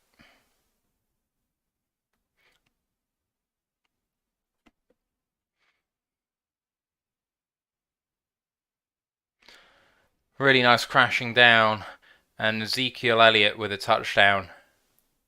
Dallas Cowboys up 9-6 with a point after attempt to come.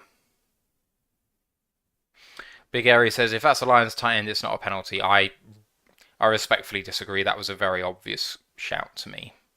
Point after try, it's up and good. Dallas 10-6, leaders 10-18 left in the 3rd quarter.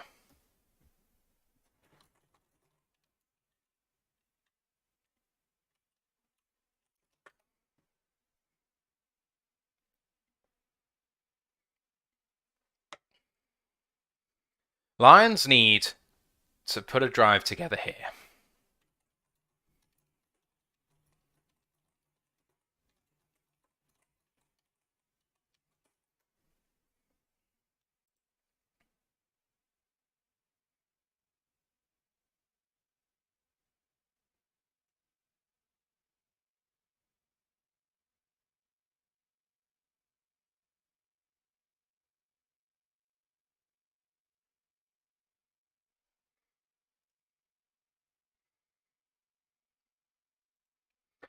Right, Brent says, okay, we've seen this all year. Now, can we please see a defensive adjustment? I don't think we need a defensive adjustment. I think we've done okay. They've done well against zone coverage, but I think we've done okay so far. Big Airy says it looked oddly similar to the non-call, which I'm assuming you mean the non-call in the 2014 NFC wildcard game. If so, I agree with you. It was extremely similar. The problem, apart from that, the difference was that there was also a face mask involved in that 2014 game. He also said, but I also hate the Cowboys. I do too, but I ain't about to call something that ain't there. I think that was a penalty all day. And frankly, I don't blame Jerry. He hasn't had the experience yet this season.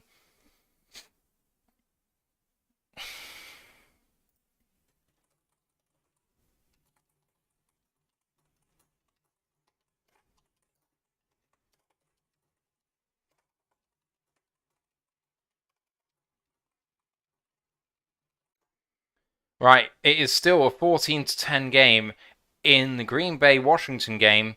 3rd and 6, but there is a flag with a minute to play in the first half still. They haven't got to the half yet.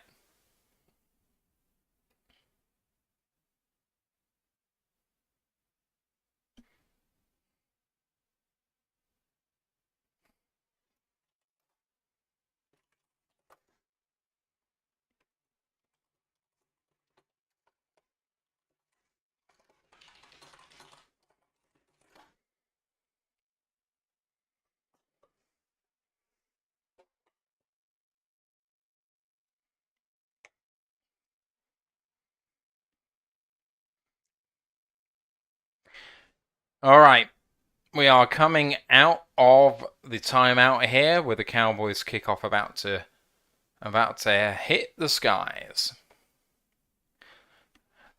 Brent says Jerry Jacobs is only rusty. He'll get better every week, and I completely agree. Mayor long.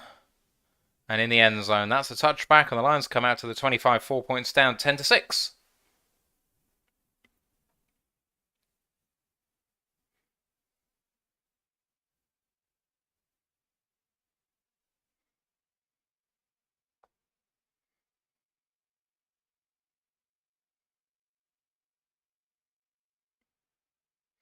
Falcons have started to come back against the Bengals. It's now 28-17 in that game.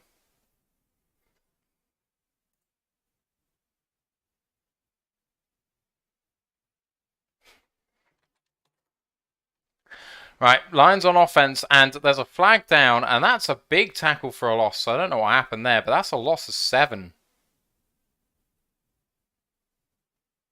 That's offside by the looks of it.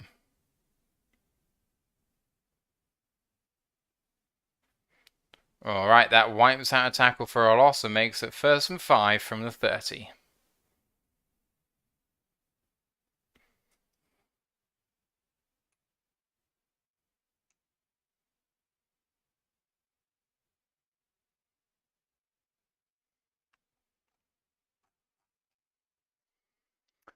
Alright, here come the Lions then. 1st and 5. In shotgun.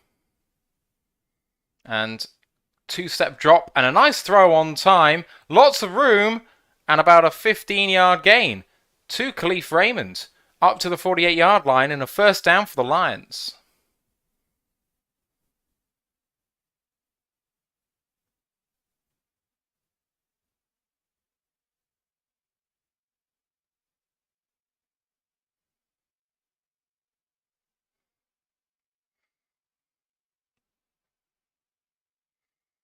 Right, from the 48, Lions at 1st and 10.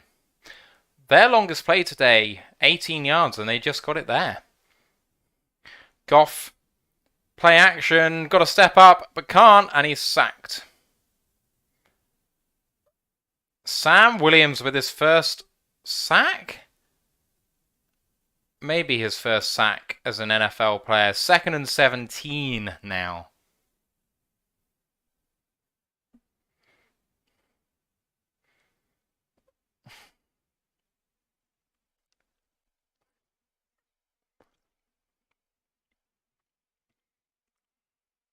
Second and 16 now. Play clock running down. 8 seconds left. In shotgun, Goff takes it. 2-step drop and a quick throw to Jamal. And a gain of about 6, leading to a 3rd and 10. Maybe a 3rd and 11.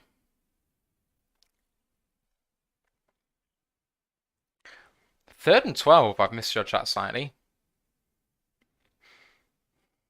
3rd and 12, and would love to convert here.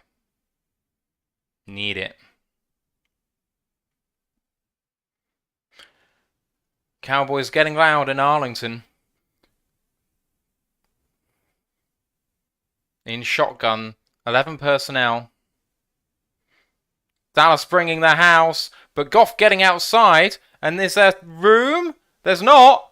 And Goff goes down for a 3-yard gain. 4th down and 8. And Detroit going to be punting here.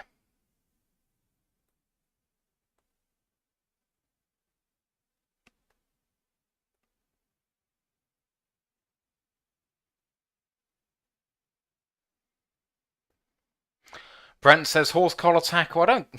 I know he kind of removed his shirt from his pads, but I don't. I think that would have been a harsh pick. Right, punt unit out of midfield. Jack Fox, the highest paid punter in the NFL, gets it away. Coverage coming, and Dallas do catch the ball and return it. And Turpin's got room! Turpin's got room! Fox misses him! Good tackle by Deshaun Elliott. But what a return that is of about 55 yards.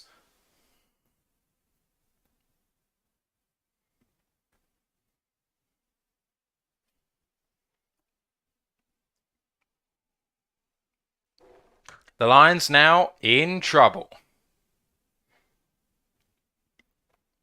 6:56 left in the 3rd, 4 points down, and Cowboys on the Lions side of the ball. I think they're about the 40, 45-yard line or so.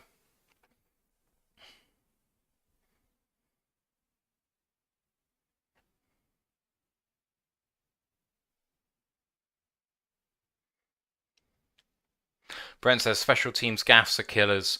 I mean, where's the gaff here, though? I'm rewatching it on Red Zone. Good blocking, nice sidestep, and there's just a big gap there. Deshaun came a long way back to make that tackle to save the touchdown. Really good stuff from him. A 52-yard punt return from about the 5-yard line. That puts it at about the 43. It was a gutsy call by him to actually return the ball at all. I think he could have called a fair catch there. Right. Matt Ryan with a good throw on 3rd and 5 and a first down.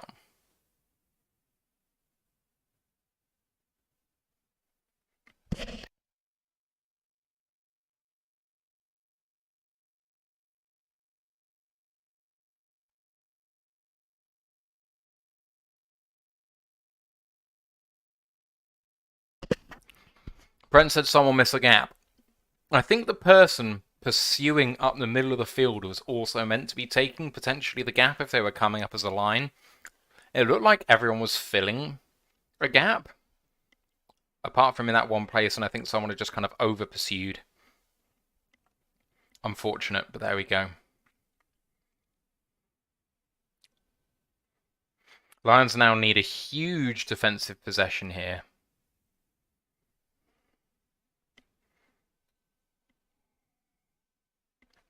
Baltimore now have the lead 20-10 against the Cleveland Browns. Hope you're all enjoying the Sunday. Please do get involved, leave something in the chat, and we will discuss it here. Same passing yards for the quarterbacks, but an interception for Jared Goff really is the difference right now. 4-point game on the 41-yard line, 1st and 10. Dak under center. And play action. Looking to kill the Lions, going down to the left-hand sideline. Brown with a good catch. Amon-Ra in coverage. And that was good coverage by Amani. 2nd and 1.5.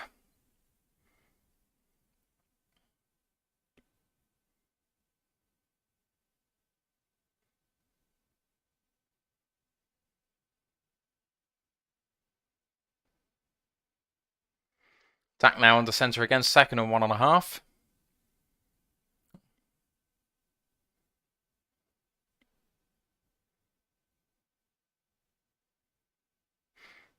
And it is a run play, and Pollard stutters and gets hit behind the line. And that is by Josh Paschal, the right end. 3rd and 2 now.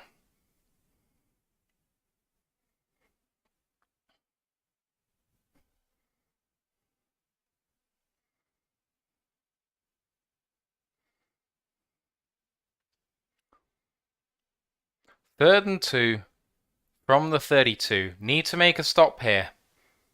In shotgun. Looks like they could be handing this off, but it doesn't. Does drop back, and Hutchinson sacks back!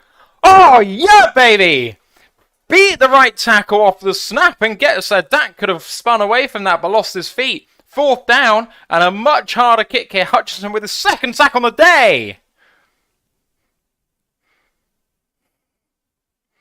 That could be all the way back at the 40-yard line. 42. Could be a 59, 58-yard field goal. It's 4th and 9. Maybe they consider going for this? They are punting. From the 40-yard line, they are punting. 4th and 9. And they've also run out of time.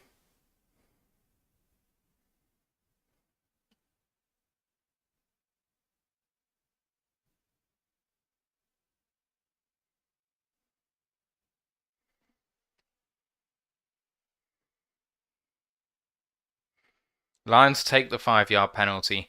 Hutchinson has done the business. It's a good tandem, him and Paschal. It has done well, and it has kept the Lions in it. 4-point game. Lions are getting the ball back. 4th and 14 now as they're backed up by 5.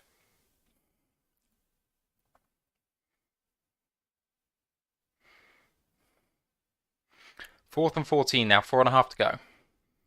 From the Lions 45, which is behind where they actually started this drive now. And the punt is up. Good pressure by the Lions on the kick, but didn't get there. And it bounces into the end zone. Wow. Bounces in the end zone. Lions get a touchback and get out to the 20. And when that third down was going, they were at the 30-yard line, and the Lions come back to the 20. So only a net 10-yard gain after that. And the Lions now have the ball.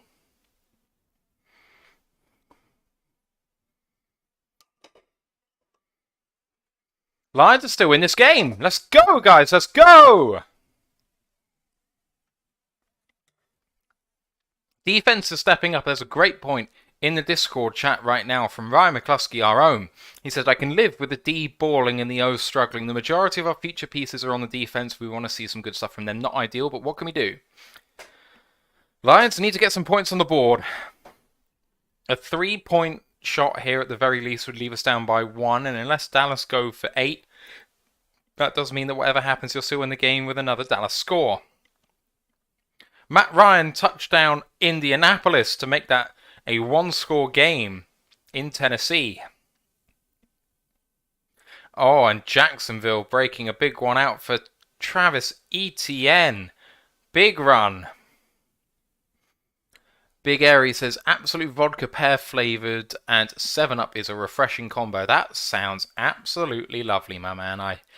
I would like one of those myself. RPO for Jacksonville does not work out. 13-10 to the Giants in that game. In Jacksonville.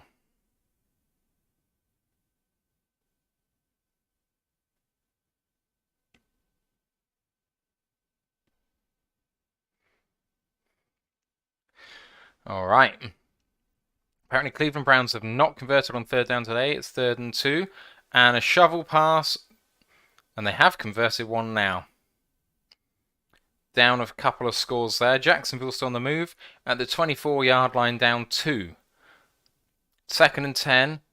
Trevor Lawrence coming back. And coming back to Marvin Jones Jr. with another spectacular catch. But a flag on the play, and that could be holding on the offense.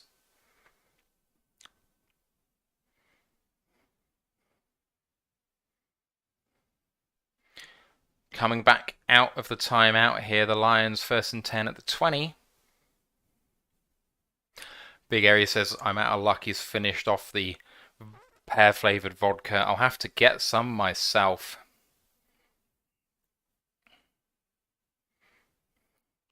All right, here we go.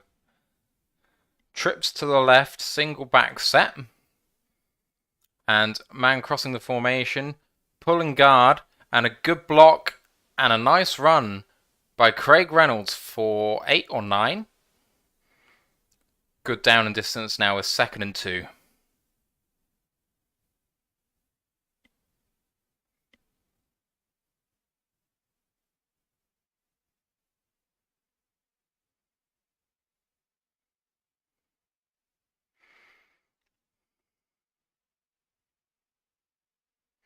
Second and 2 now.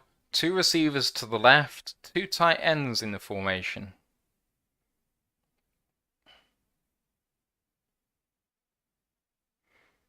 And Williams gains 5. And it's a 1st down and 10 from the 33.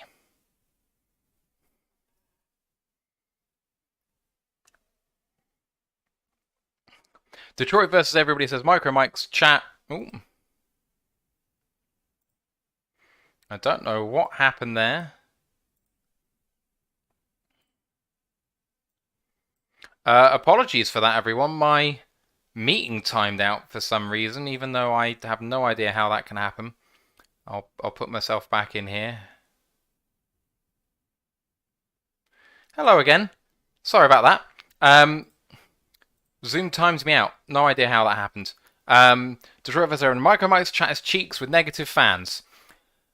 Sorry about that, man. There are negative Lions fans out there, and they are entitled to be that way, but I don't like it personally. It's not for me, and I am going to be a beacon of positivity in here. The Lions playing really well. They're proving that they can do this on defense, especially against a relatively okay offense. It's not a spectacularly good one, but it can do the job. 2nd and 2 again here. And it's a run play through the middle. Jamal Williams. And it's another 4-yard gain. And a flag comes in really late. Flag comes in late from behind the line. Be a legal block in the back. Holding on the offense. On Taylor Decker. That flag came in really late. That's a real shame. Brent says, I agree with you, Matthew. So far this game, the defense has done their job and we just need points. We do need points. Right, 2nd and 8. They threw the flag past the line to gain, which means that they only get 10 yards from the spot the foul.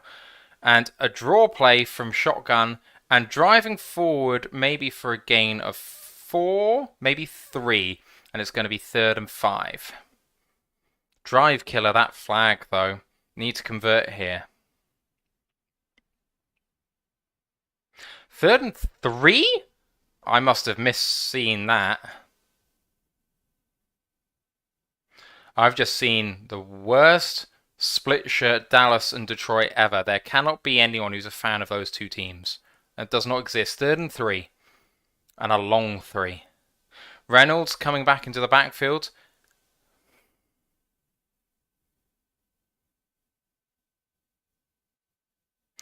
Blitz coming!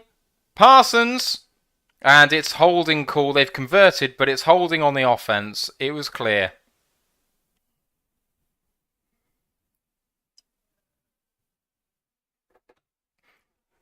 Evan Brown on Parsons, and Evan Brown cannot win that matchup. Another holding call on this set. And Evan Brown on a hiding to nothing there. 3rd and 13 now.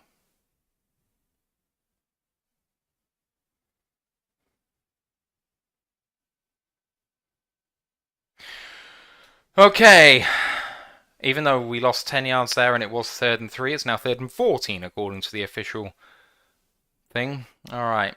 Dallas getting loud now. From their own 30-yard line. Lots of people in coverage here, but they're still bringing 5. Goff throwing. Man converts! Really good throw. Beating the zone coverage. Zone blitz.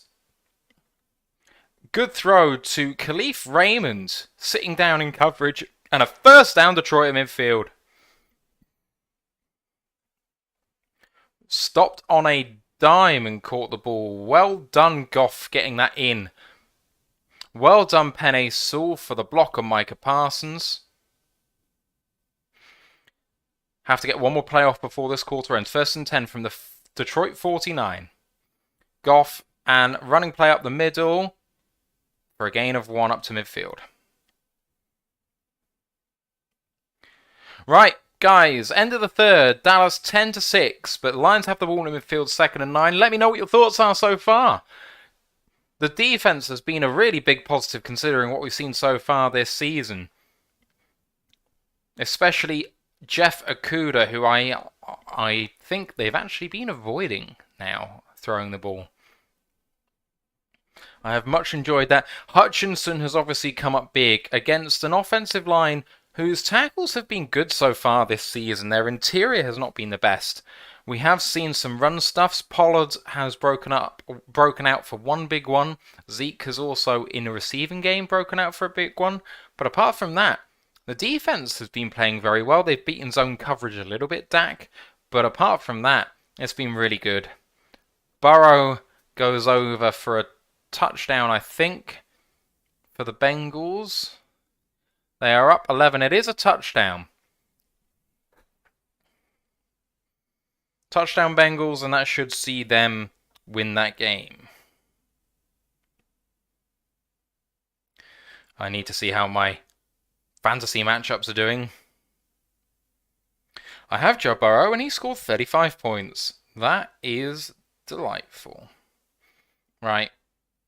Scheduled to win all bar one of my games. And one of them One of them is really bad. Mark Andrews, no points. Romeo Dobbs, no points. AJ Dillon, 1.5 points. And I'm still in that game. I'm still in it. Need a big game from Devontae Adams. Oh, wow. Touchdown, Carolina. And with 3 minutes to go in the third quarter, they are up 13-0 against Tampa Bay. Oh, my. Khalif Raymond seems to be Goff's main option other than Hockenson, Brent says. It certainly seems that way. I thought I was going to see more Tom Kennedy, but it hasn't happened that way. And actually, to be honest, Hock has 3 for 41, but we haven't seen him a great deal. Hockenson, 3 for 41. Raymond, 4 for 55. Brock Wright, 2 for 17. And Reynolds, 2 for 12. In the run game, Williams, 12 for 52.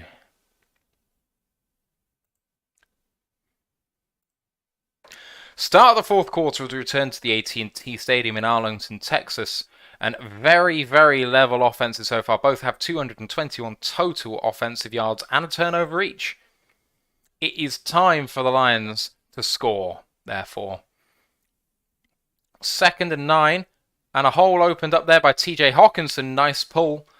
And a gain of 6, making it 3rd down and 2.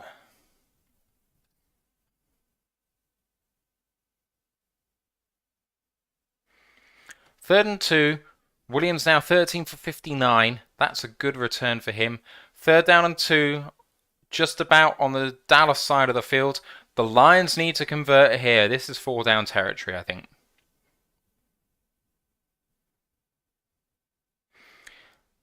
Some more motion there. And that's TJ. They're in zone. Jamal running to the left. There's room and there's conversion, and he's got more than that. He gains about 20 yards, Jamal Williams. Oh, yes. 1st and 10, Detroit. And they are rolling. Down 4. Jonah Jackson with a lovely block. Khalif Raymond with a lovely block. And Jamal. Well done, sir. Well done. Brent says, I have to say, I like the way MCDC has coached the game so far in AG as well. I have to agree. 1 drive Dallas got at the start of the second half. Play blown dead. Timeout, Dallas. In terms of coaching, we have punted correctly on 4th down. We have situationally defended well against Dallas. We have also been iffy on 3rd down to start with, but that seems to have turned around a little bit. Play calling has been good generally. Goff has made 1 bad decision throwing the ball. That's everything negative I can think of. The Lions have played well, relatively speaking. Despite the fact they've only caused 6 points, but it's been that sort of game. Right, Washington. Going for a deep touchdown, Washington! Touchdown, Washington, and Green Bay are behind! Terry McLaurin in the corner of the end zone. A long touchdown by Taylor Heineke to Terry McLaurin, and they lead by 2 with a point to come. 23 of Dallas, now 1st and 10. Goff, running play to Reynolds, and a gain of 4.5. Gain of 4.5, and we're inside the red zone, boys and girls. 2nd and 5 coming up.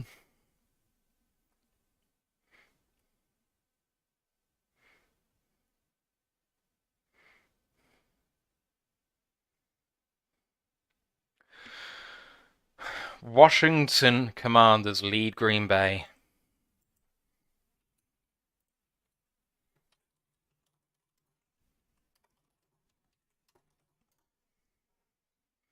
Goff throwing a screen pass to Brock Wright. Touchdown, Detroit Lions! Let's go! Sign! Oh, they've ruled him down short! They've ruled him short. That looked like he was over. Get a replay and challenge it, Dan. So, play action, screen pass to the left-hand side, tight end Brock Wright. Hockenson holding there on the goal line. Let's see. Knee goes down. I think that's a touchdown. But the Lions are lining up in their jumbo set. I don't like it.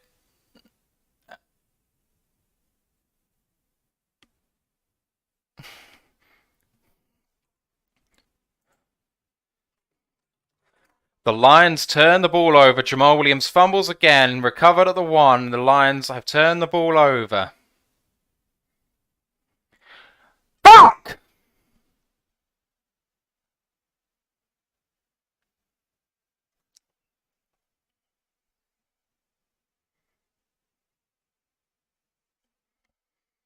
Oh, man.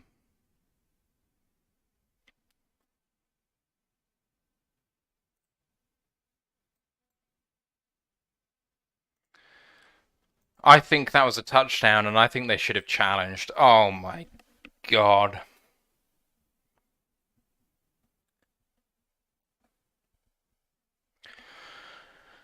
Oh, man. Guys in the chat are saying that the spot was bad and the non-challenge is bad, therefore, if he does not get to the line to gain, the spot doesn't change. So you don't challenge on the basis of the spot, you challenge if you think it was a touchdown or not.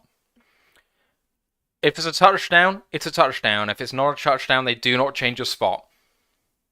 It was really close. I think it was a touchdown, but it was really close. Dallas take over on their own half-yard line. Lions have got to look for a safety here.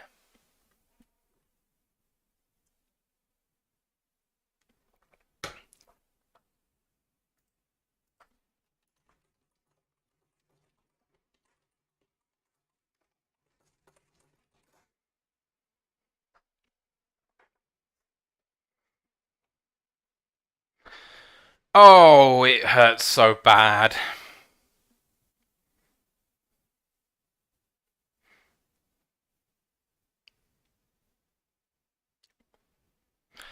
Right, 13 minutes to go in this game. The Lions are down by 4. Dallas have the ball on their own half-yard line.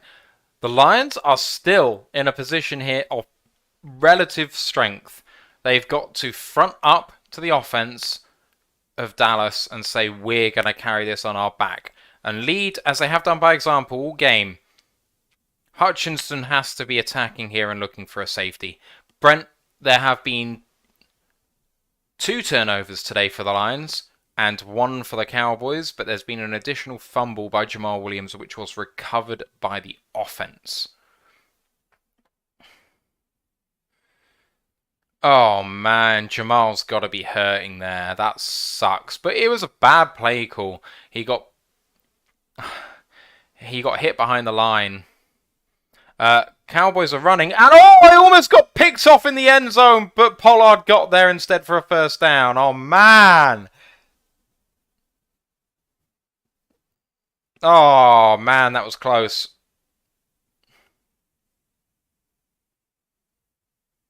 Oh, Anzalone almost picked it off in the end zone. Right, first down and 10 at the 20. They're back out of their own end zone, and this is now in disaster territory, ladies and gentlemen. Dak to Pollard, and that's a good run stuff. Only a 2-yard gain.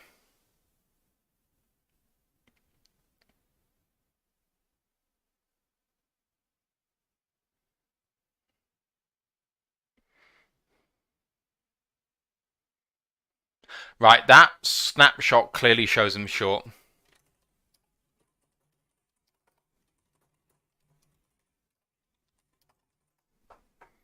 Right, 2nd and 8. In shotgun. Play action. Dak dropping back. Pass to Pollard, who cuts inside, and he's short by about a half-yard. 3rd and inches.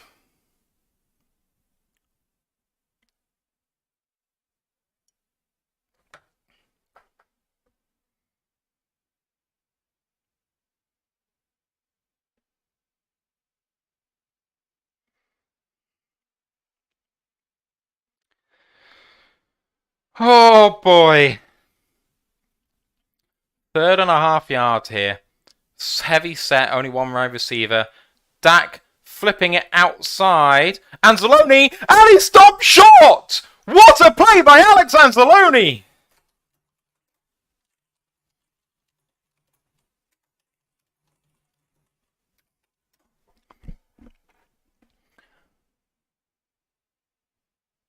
Well done. Well done, Anzalone and Deshaun Elliott.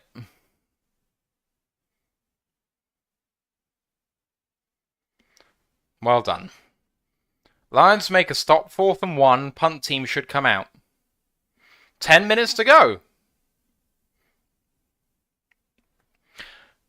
Punt, no pressure. Kicks it high. 2 Dallas players pursuing and safe caught by Raymond at the 20.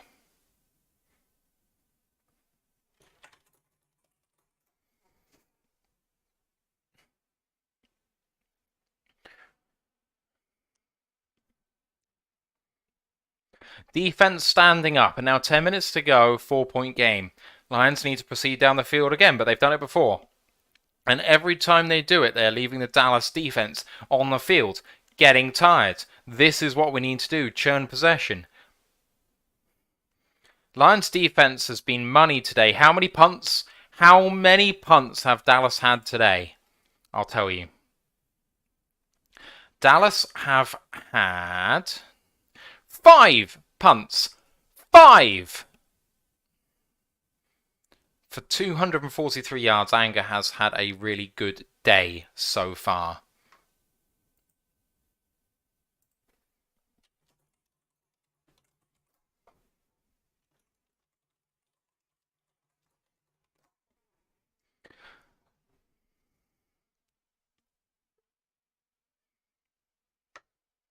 Gotta give my props to AG.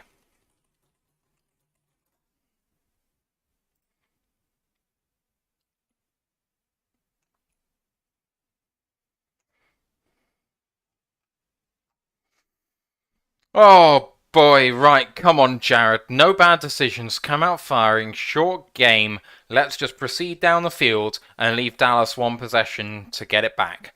I don't mind that. Touchdown with a point after makes it a 3-point game. Leave them 3 or 4 minutes on the clock and just say if you can score in this possession, you win the game. I believe in our defense. Let's give them a chance to win the game for us. Tampa Bay 14-0 down.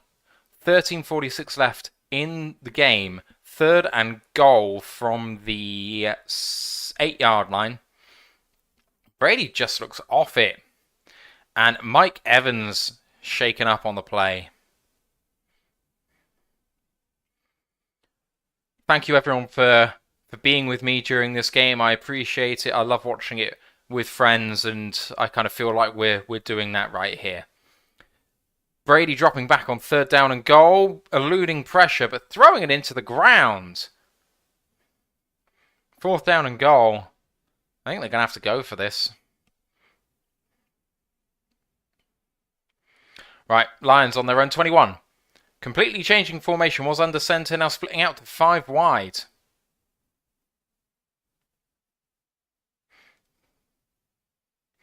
Changing the play now after they split out to 5 wide.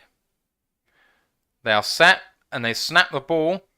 Well blocked. Jared Goff with a good throw to Brock Wright. And a really nice play down to the 44-yard line. 23-yard gain. Tampa Bay with the kick, which is good, 14-3.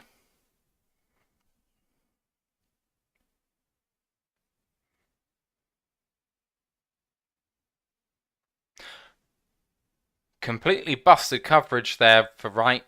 Well picked out by Jared, and a nice game.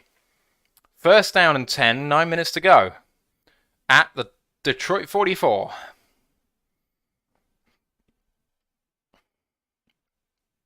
Just been told on the coverage that there is no passes. Whoa! Sam Williams with a very rough tackle.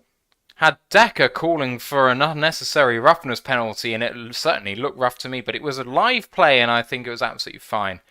No need to do that, but I don't see a flag there.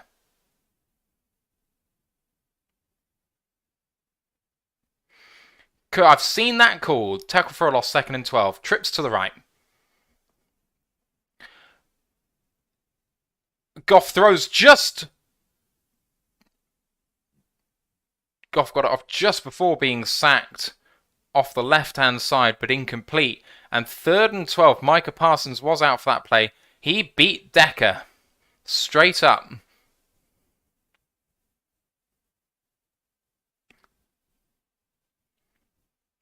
Third and long, 3rd and 12. Can Goff get it done?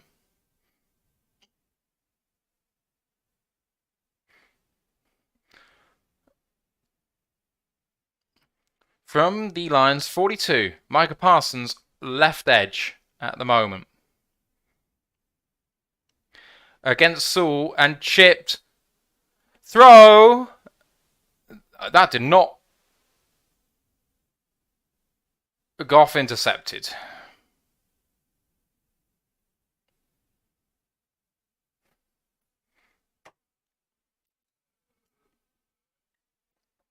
The interception by Lewis, and he is down and injured. Goff is saying that that hit the ground. Goff is saying that that hit the ground. Let's see. They're in injury timeouts, so they are showing the coverage as well as the advertising.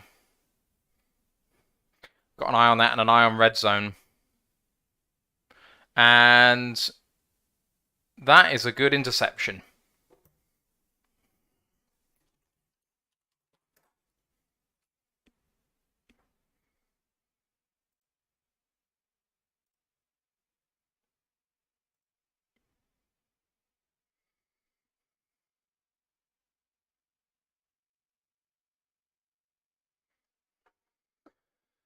Oh boy! Right, the defense need to step up once again here.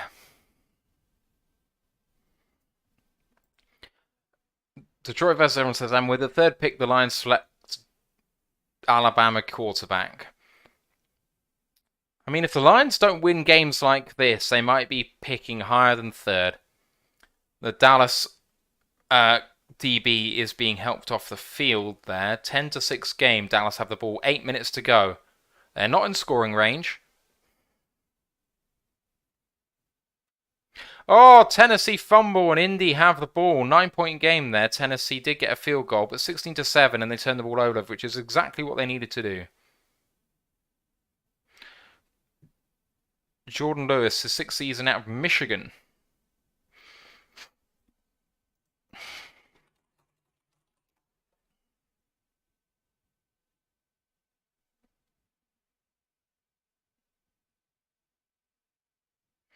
Right. Dallas have the ball on their own 46. There's room here to do this. Ben Johnson is giving Goff a talking to. Not angry, just going through some things.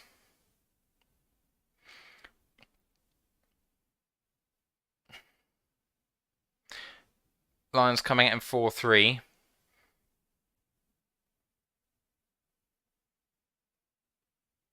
Oh, they're blitzing. Lions are blitzing. Running to the right, though, and they've evaded the pressure. Good tackle by Jeffrey Okudah. But that is a 6-yard gain down to the Lions' 48. And a 2nd and 4.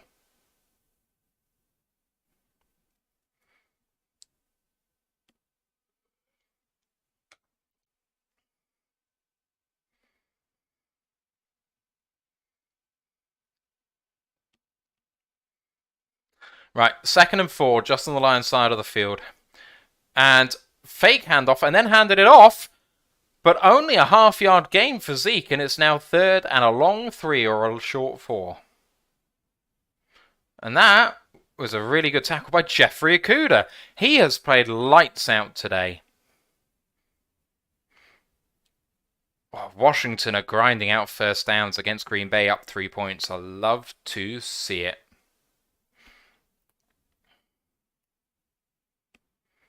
Right, here come Dallas, needing 3.5. Prescott in the shotgun, spreading it out, 4 wide. Motion inside, Dak dropping back. Lots of time, escaping to the left. Dak, and that is no good. No good. There is a flag in the secondary, so this will be coming. This will be on the defense probably.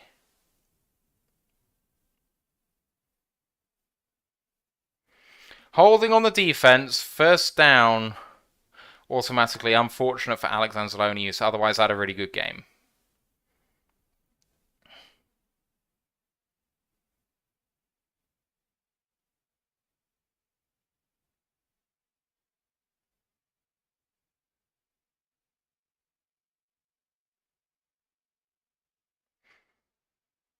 That is an unbelievable penalty. That was the Dallas offensive player holding Anzalone. Anzalone did not have anything on him whatsoever. That is a bogus penalty.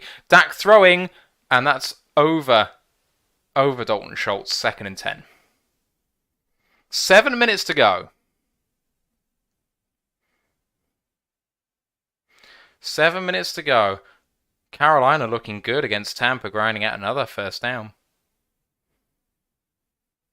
Dak went down there, had his own man pushed into him. Here he comes, 2nd and 10.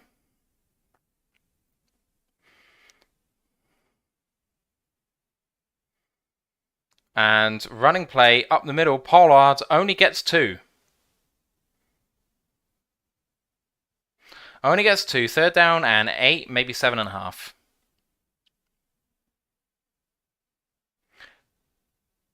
Third down and 8. On the Lions 41, this might be 4-down territory for Dallas, if they can get a few yards. Lions are coming. Lions showing blitz. I think Anzalone might be changing the play, but they're showing pressure, now backing out of it. Flag for offside, and free play to CeeDee Lamb. Converted for a first down. Anzalone tried to beat the snap and didn't do it.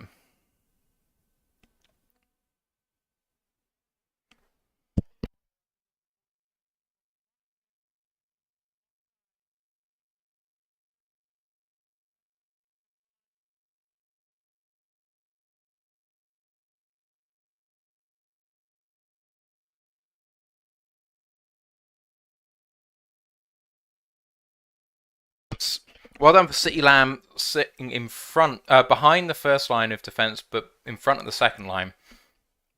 1st and 10 from the Lions 26. Run play to the left and hit for a loss. Hit for a big loss of 2 and a flag. Flag, I think, should be on the offense here for a hold.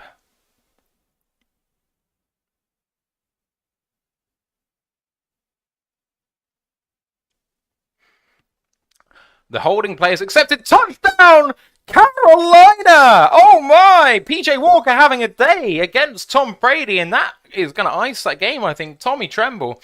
Cleveland have then made it a 3-point game in Baltimore with a Kareem Hunt touchdown. Oh man! Right, 1st and 20 for Dallas now. 5:40 left in this game.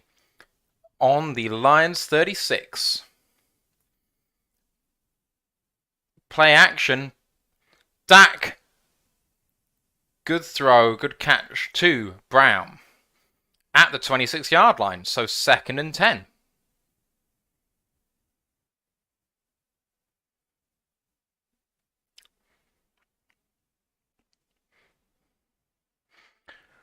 Should have taken a 2nd and 12.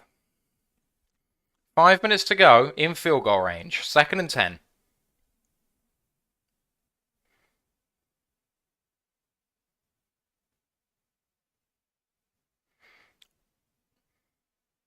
Nice throw and converted for a first down to Brown at the Lions 11. If they give up a touchdown, the game is over. A field goal makes it a 7-point game.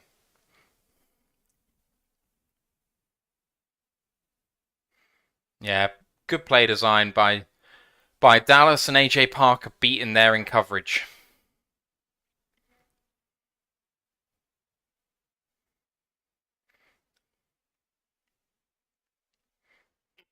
(10-6) game. 1st and 10 from the 11.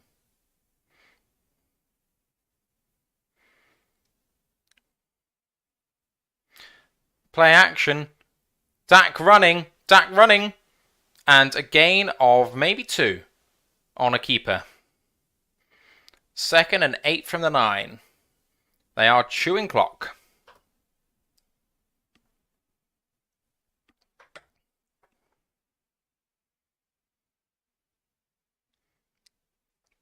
Dak called out of bounds. Clock has stopped 2nd and 8.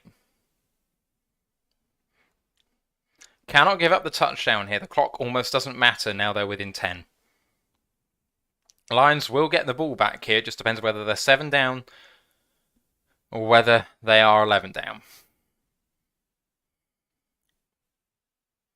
Do get the snap off just in time, Dallas. And throw. Complete. And maybe a yard short for Dalton Schultz.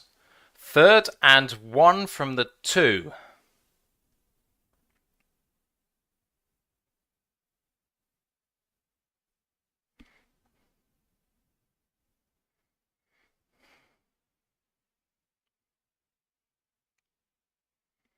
Massive play for the Lions here. 3rd and 1.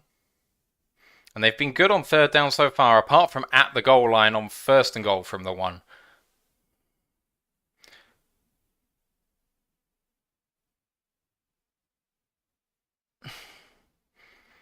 Stopped at the half-yard line here, but 1st and goal, and that means they can eat up another 3 if they want to.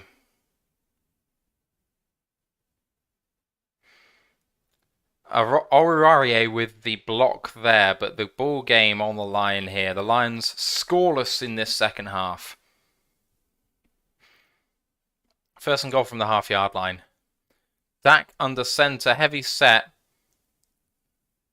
Same play coming. Touchdown, Dallas.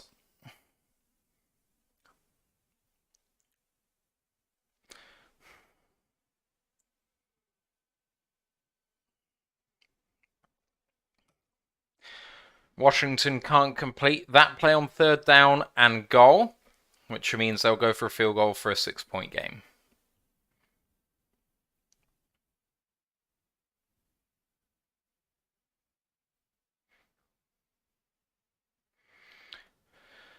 Pain.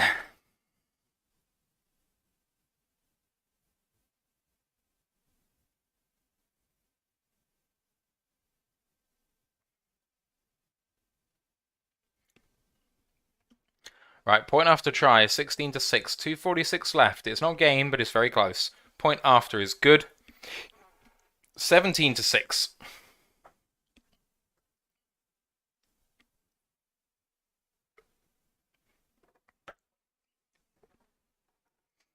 Goff needs to score, and he needs to score very quickly.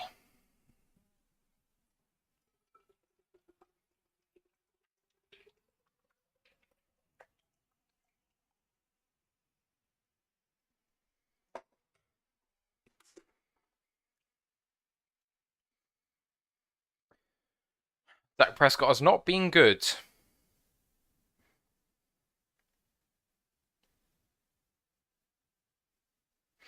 Turnovers killing the Lions. Jamal with 2 fumbles, 1 given up on the goal line.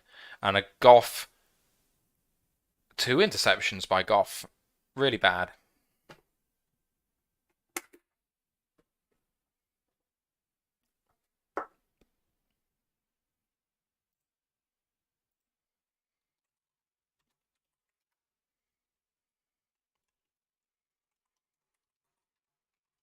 Alright.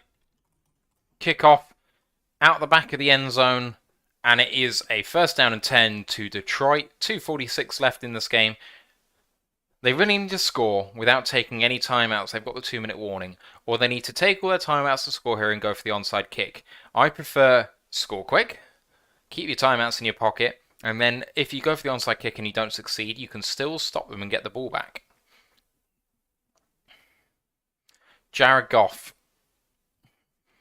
I mean, Jared Goff hasn't looked as bad as 2021 early Jared Goff today. He has looked good in some capacity, but just not good enough throughout the whole game. Hawkinson stopped after a 7-yard gain. Prevent defense coming out now for Dallas. 2nd and 3. They can't afford this clock running. Let's go. Let's go, let's go, let's go. 2nd and 3. 2:28 left. Coming out 4 wide. Snapped. Goff coming out. Strip sacked. Game over. Sam Williams took it out of Goff's hands. He fumbled it as well, but Dallas has recovered it. That's game.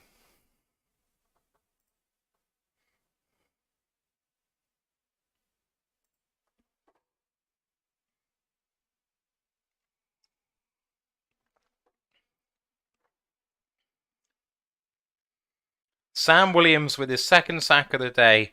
A strip sack this time.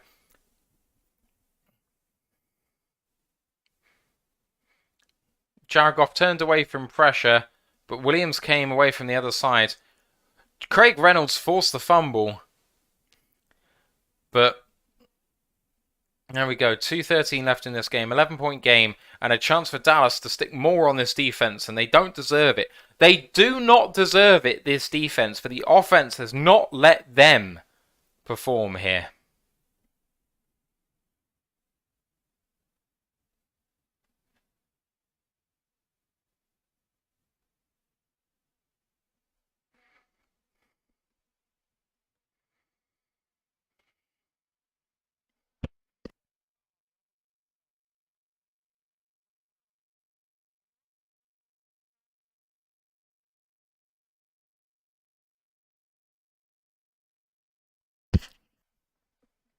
I think Dallas can look at this game and rightly be concerned about where they are as a team.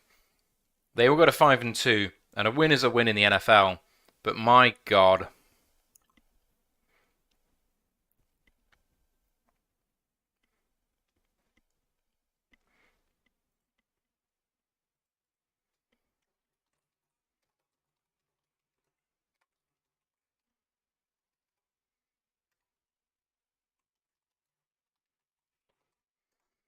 Right, Dallas at the Detroit 24. Reverse, and CeeDee Lamb is going to get hit for a 6-yard loss here. Good tackle by number 99, Julian Okwara.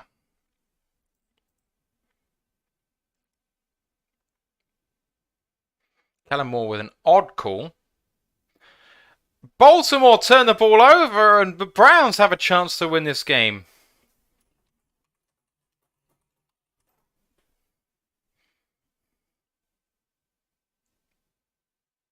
Julian comes out of the game after that nice tackle for a loss. 2:15 left in this game, 2nd and 14.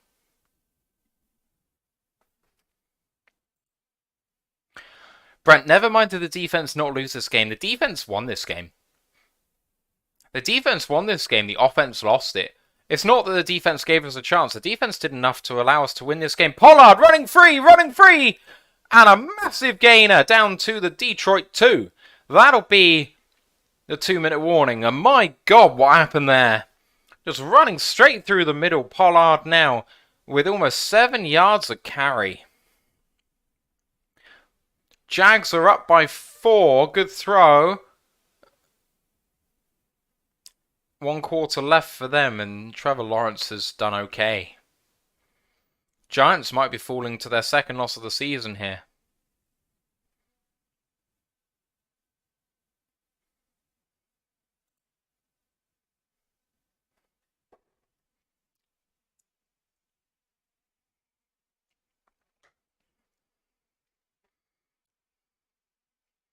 First and goal from the Lions 3.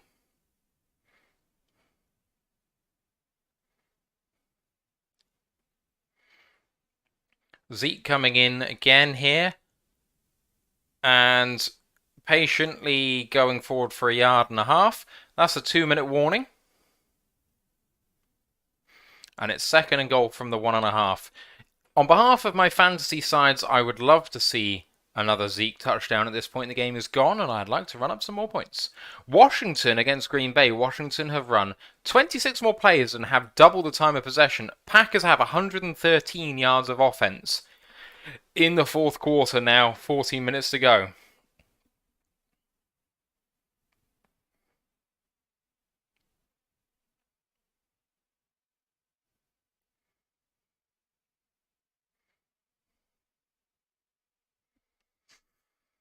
I wish I had more to say, guys. I really do. It's a shocking state of affairs, really. Just to have a look at the stats now we're in the break. Lions have not scored in the second half as yet. 17-6 is the score, with Dallas threatening another. Goff 18 for 23, 197 and 2 interceptions, also eating 3 sacks. Prescott 18 of 24 for 205, no touchdowns or interceptions. You have Jamal Williams going at 5 per click, 15 carries for 79 yards, but 2 fumbles for him. Tony Pollard for Dallas 12 for 83, although Zeke has 15 for 57 and 2 touchdowns. In the receiving game, we're led by 3 people who've all caught the ball very well. Brock Wright, 4 of 4 for 57. Khalif Raymond, 4 of 4 for 55. And TJ Hawkinson, 4 of 5 for 48. An efficient passing performance by Detroit, apart from the interceptions, which have been dire. Dallas, they've spread it out a bit between their 3 guys. CeeDee Lamb, 4 of 6 for 70. Nathaniel Brown, was it? What's his name? Noah Brown. 5 of 7 for 50, and Dalton Schultz 5 of 5 for 49 has been very dependable. Dallas have had 1 fumble, 1 lost by Noah Brown, but 2 recoveries by Anthony Barr and Sam Williams. Detroit's fumbles, they've had 3, 2 by Williams, 1 by Goff, and they've lost 2 of them.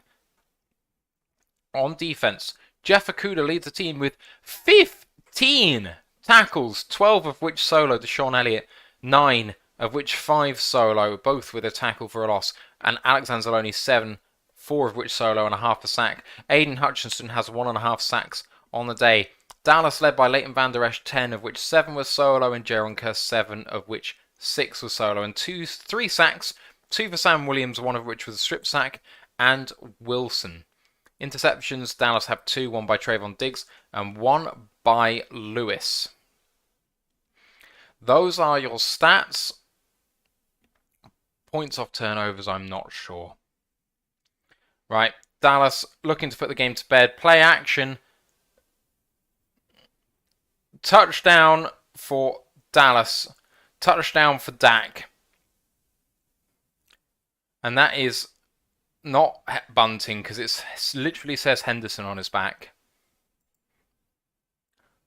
Hendershot. Who the bloomin' heck is that? Let's go down the depth chart for that one. Peyton Hendershot, the tight end. Lots of room. And Dak Prescott has a passing touchdown. Oh, that also helps my fantasy team, so there we go. Dallas make it 24-6 now with the PAT.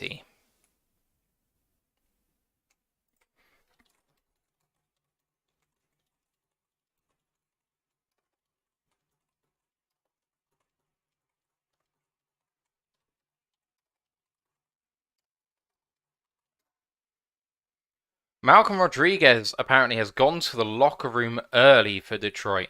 I do not know if that's us protecting him. I do not know if that is due to injury.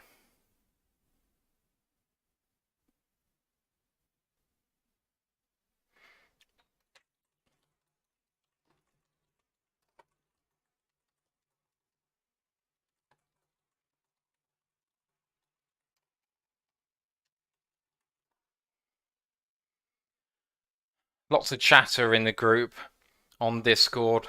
Junior says at full strength this team should be reasonably thorny, but we are certainly not at full strength.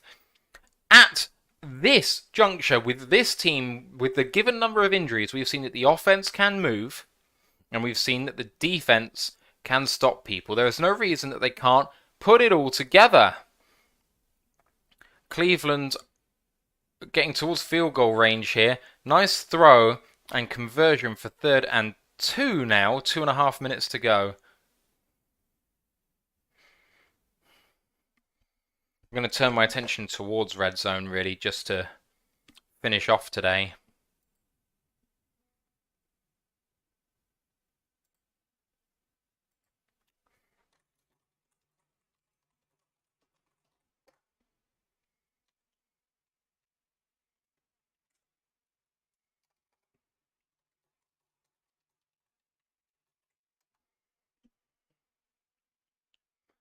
Lions back on offense. Browns are also here at 3rd and 2, and Ravens are bringing the house. Lovely throw and a touchdown for the Browns. But Baltimore are calling OPI here, and I think they might get it. Amari Cooper. Pass interference called on the offense. Right, Detroit have the ball 2nd and 4 after a 6-yard gain. Goff dropping back, and he is going to be sacked by Parsons, is he? He does go down, but it's not on Parsons, it's on the other guy.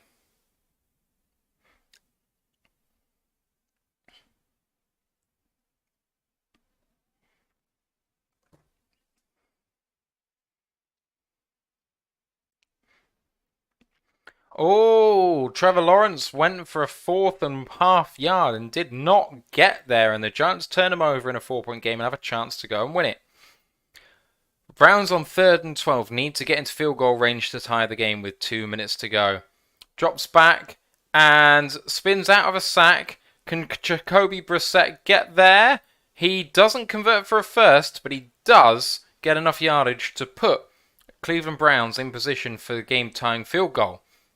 Lions on 3rd and 7, all the timeouts used, 1:21 left. On their own 28. And a false start on Decker.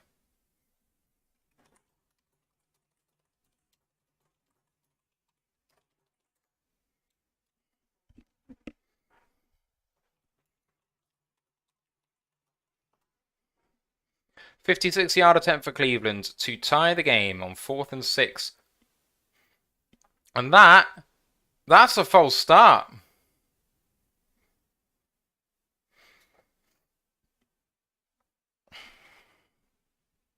Goff on 3rd and 12, and they convert.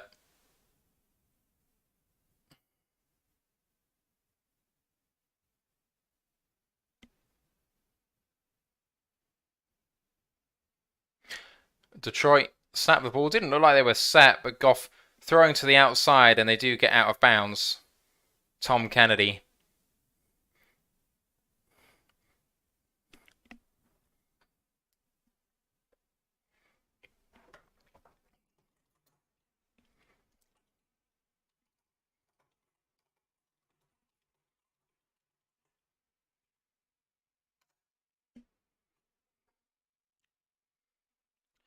.58 seconds left in this Lions game. 2nd and 5. Can Lions put points on the board in this second half?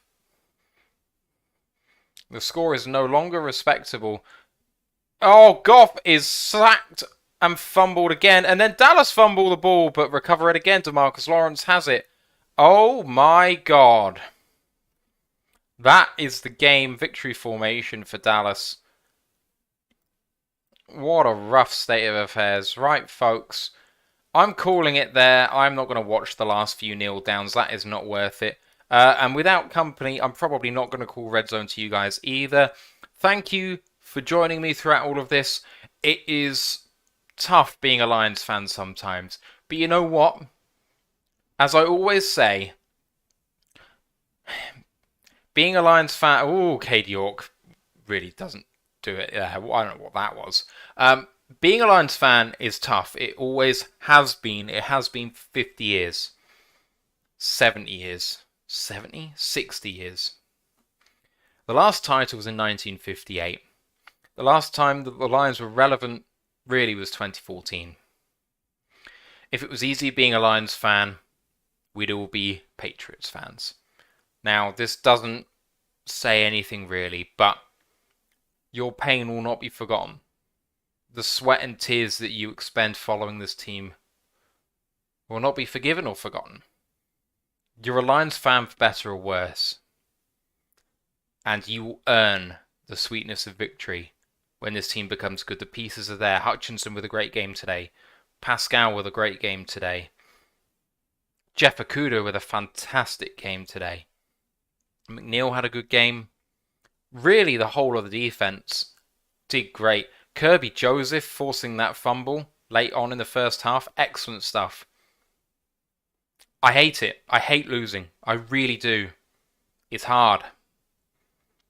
But this team will get there. There are offensive pieces. Banged up, injured, yes. We'll get a better quarterback. We will. And maybe there'll be a rookie, and maybe it'll be hard, maybe it'll be frustrating because we think that we can do this and the ability is there, but he's just inexperienced. But Goff ain't it. Goff ain't it, but the rest of it is there. This team can be really, really good. The best is yet to come. And maybe one of the more positive things I can say about this is this ain't on Dan Campbell. It ain't on Dan Campbell, and it ain't on Aaron Glenn. We've only scored 6 points, and I'm hopeful about this team. For a different reason than before. Before it was all this offense can do something. It's the second highest scoring offense in the league. But you know what? It's great to see sometimes that your defense can do things. I'm hopeful. I hope you'll stick with us, especially for the review show tomorrow. Let's go Lions, one pride.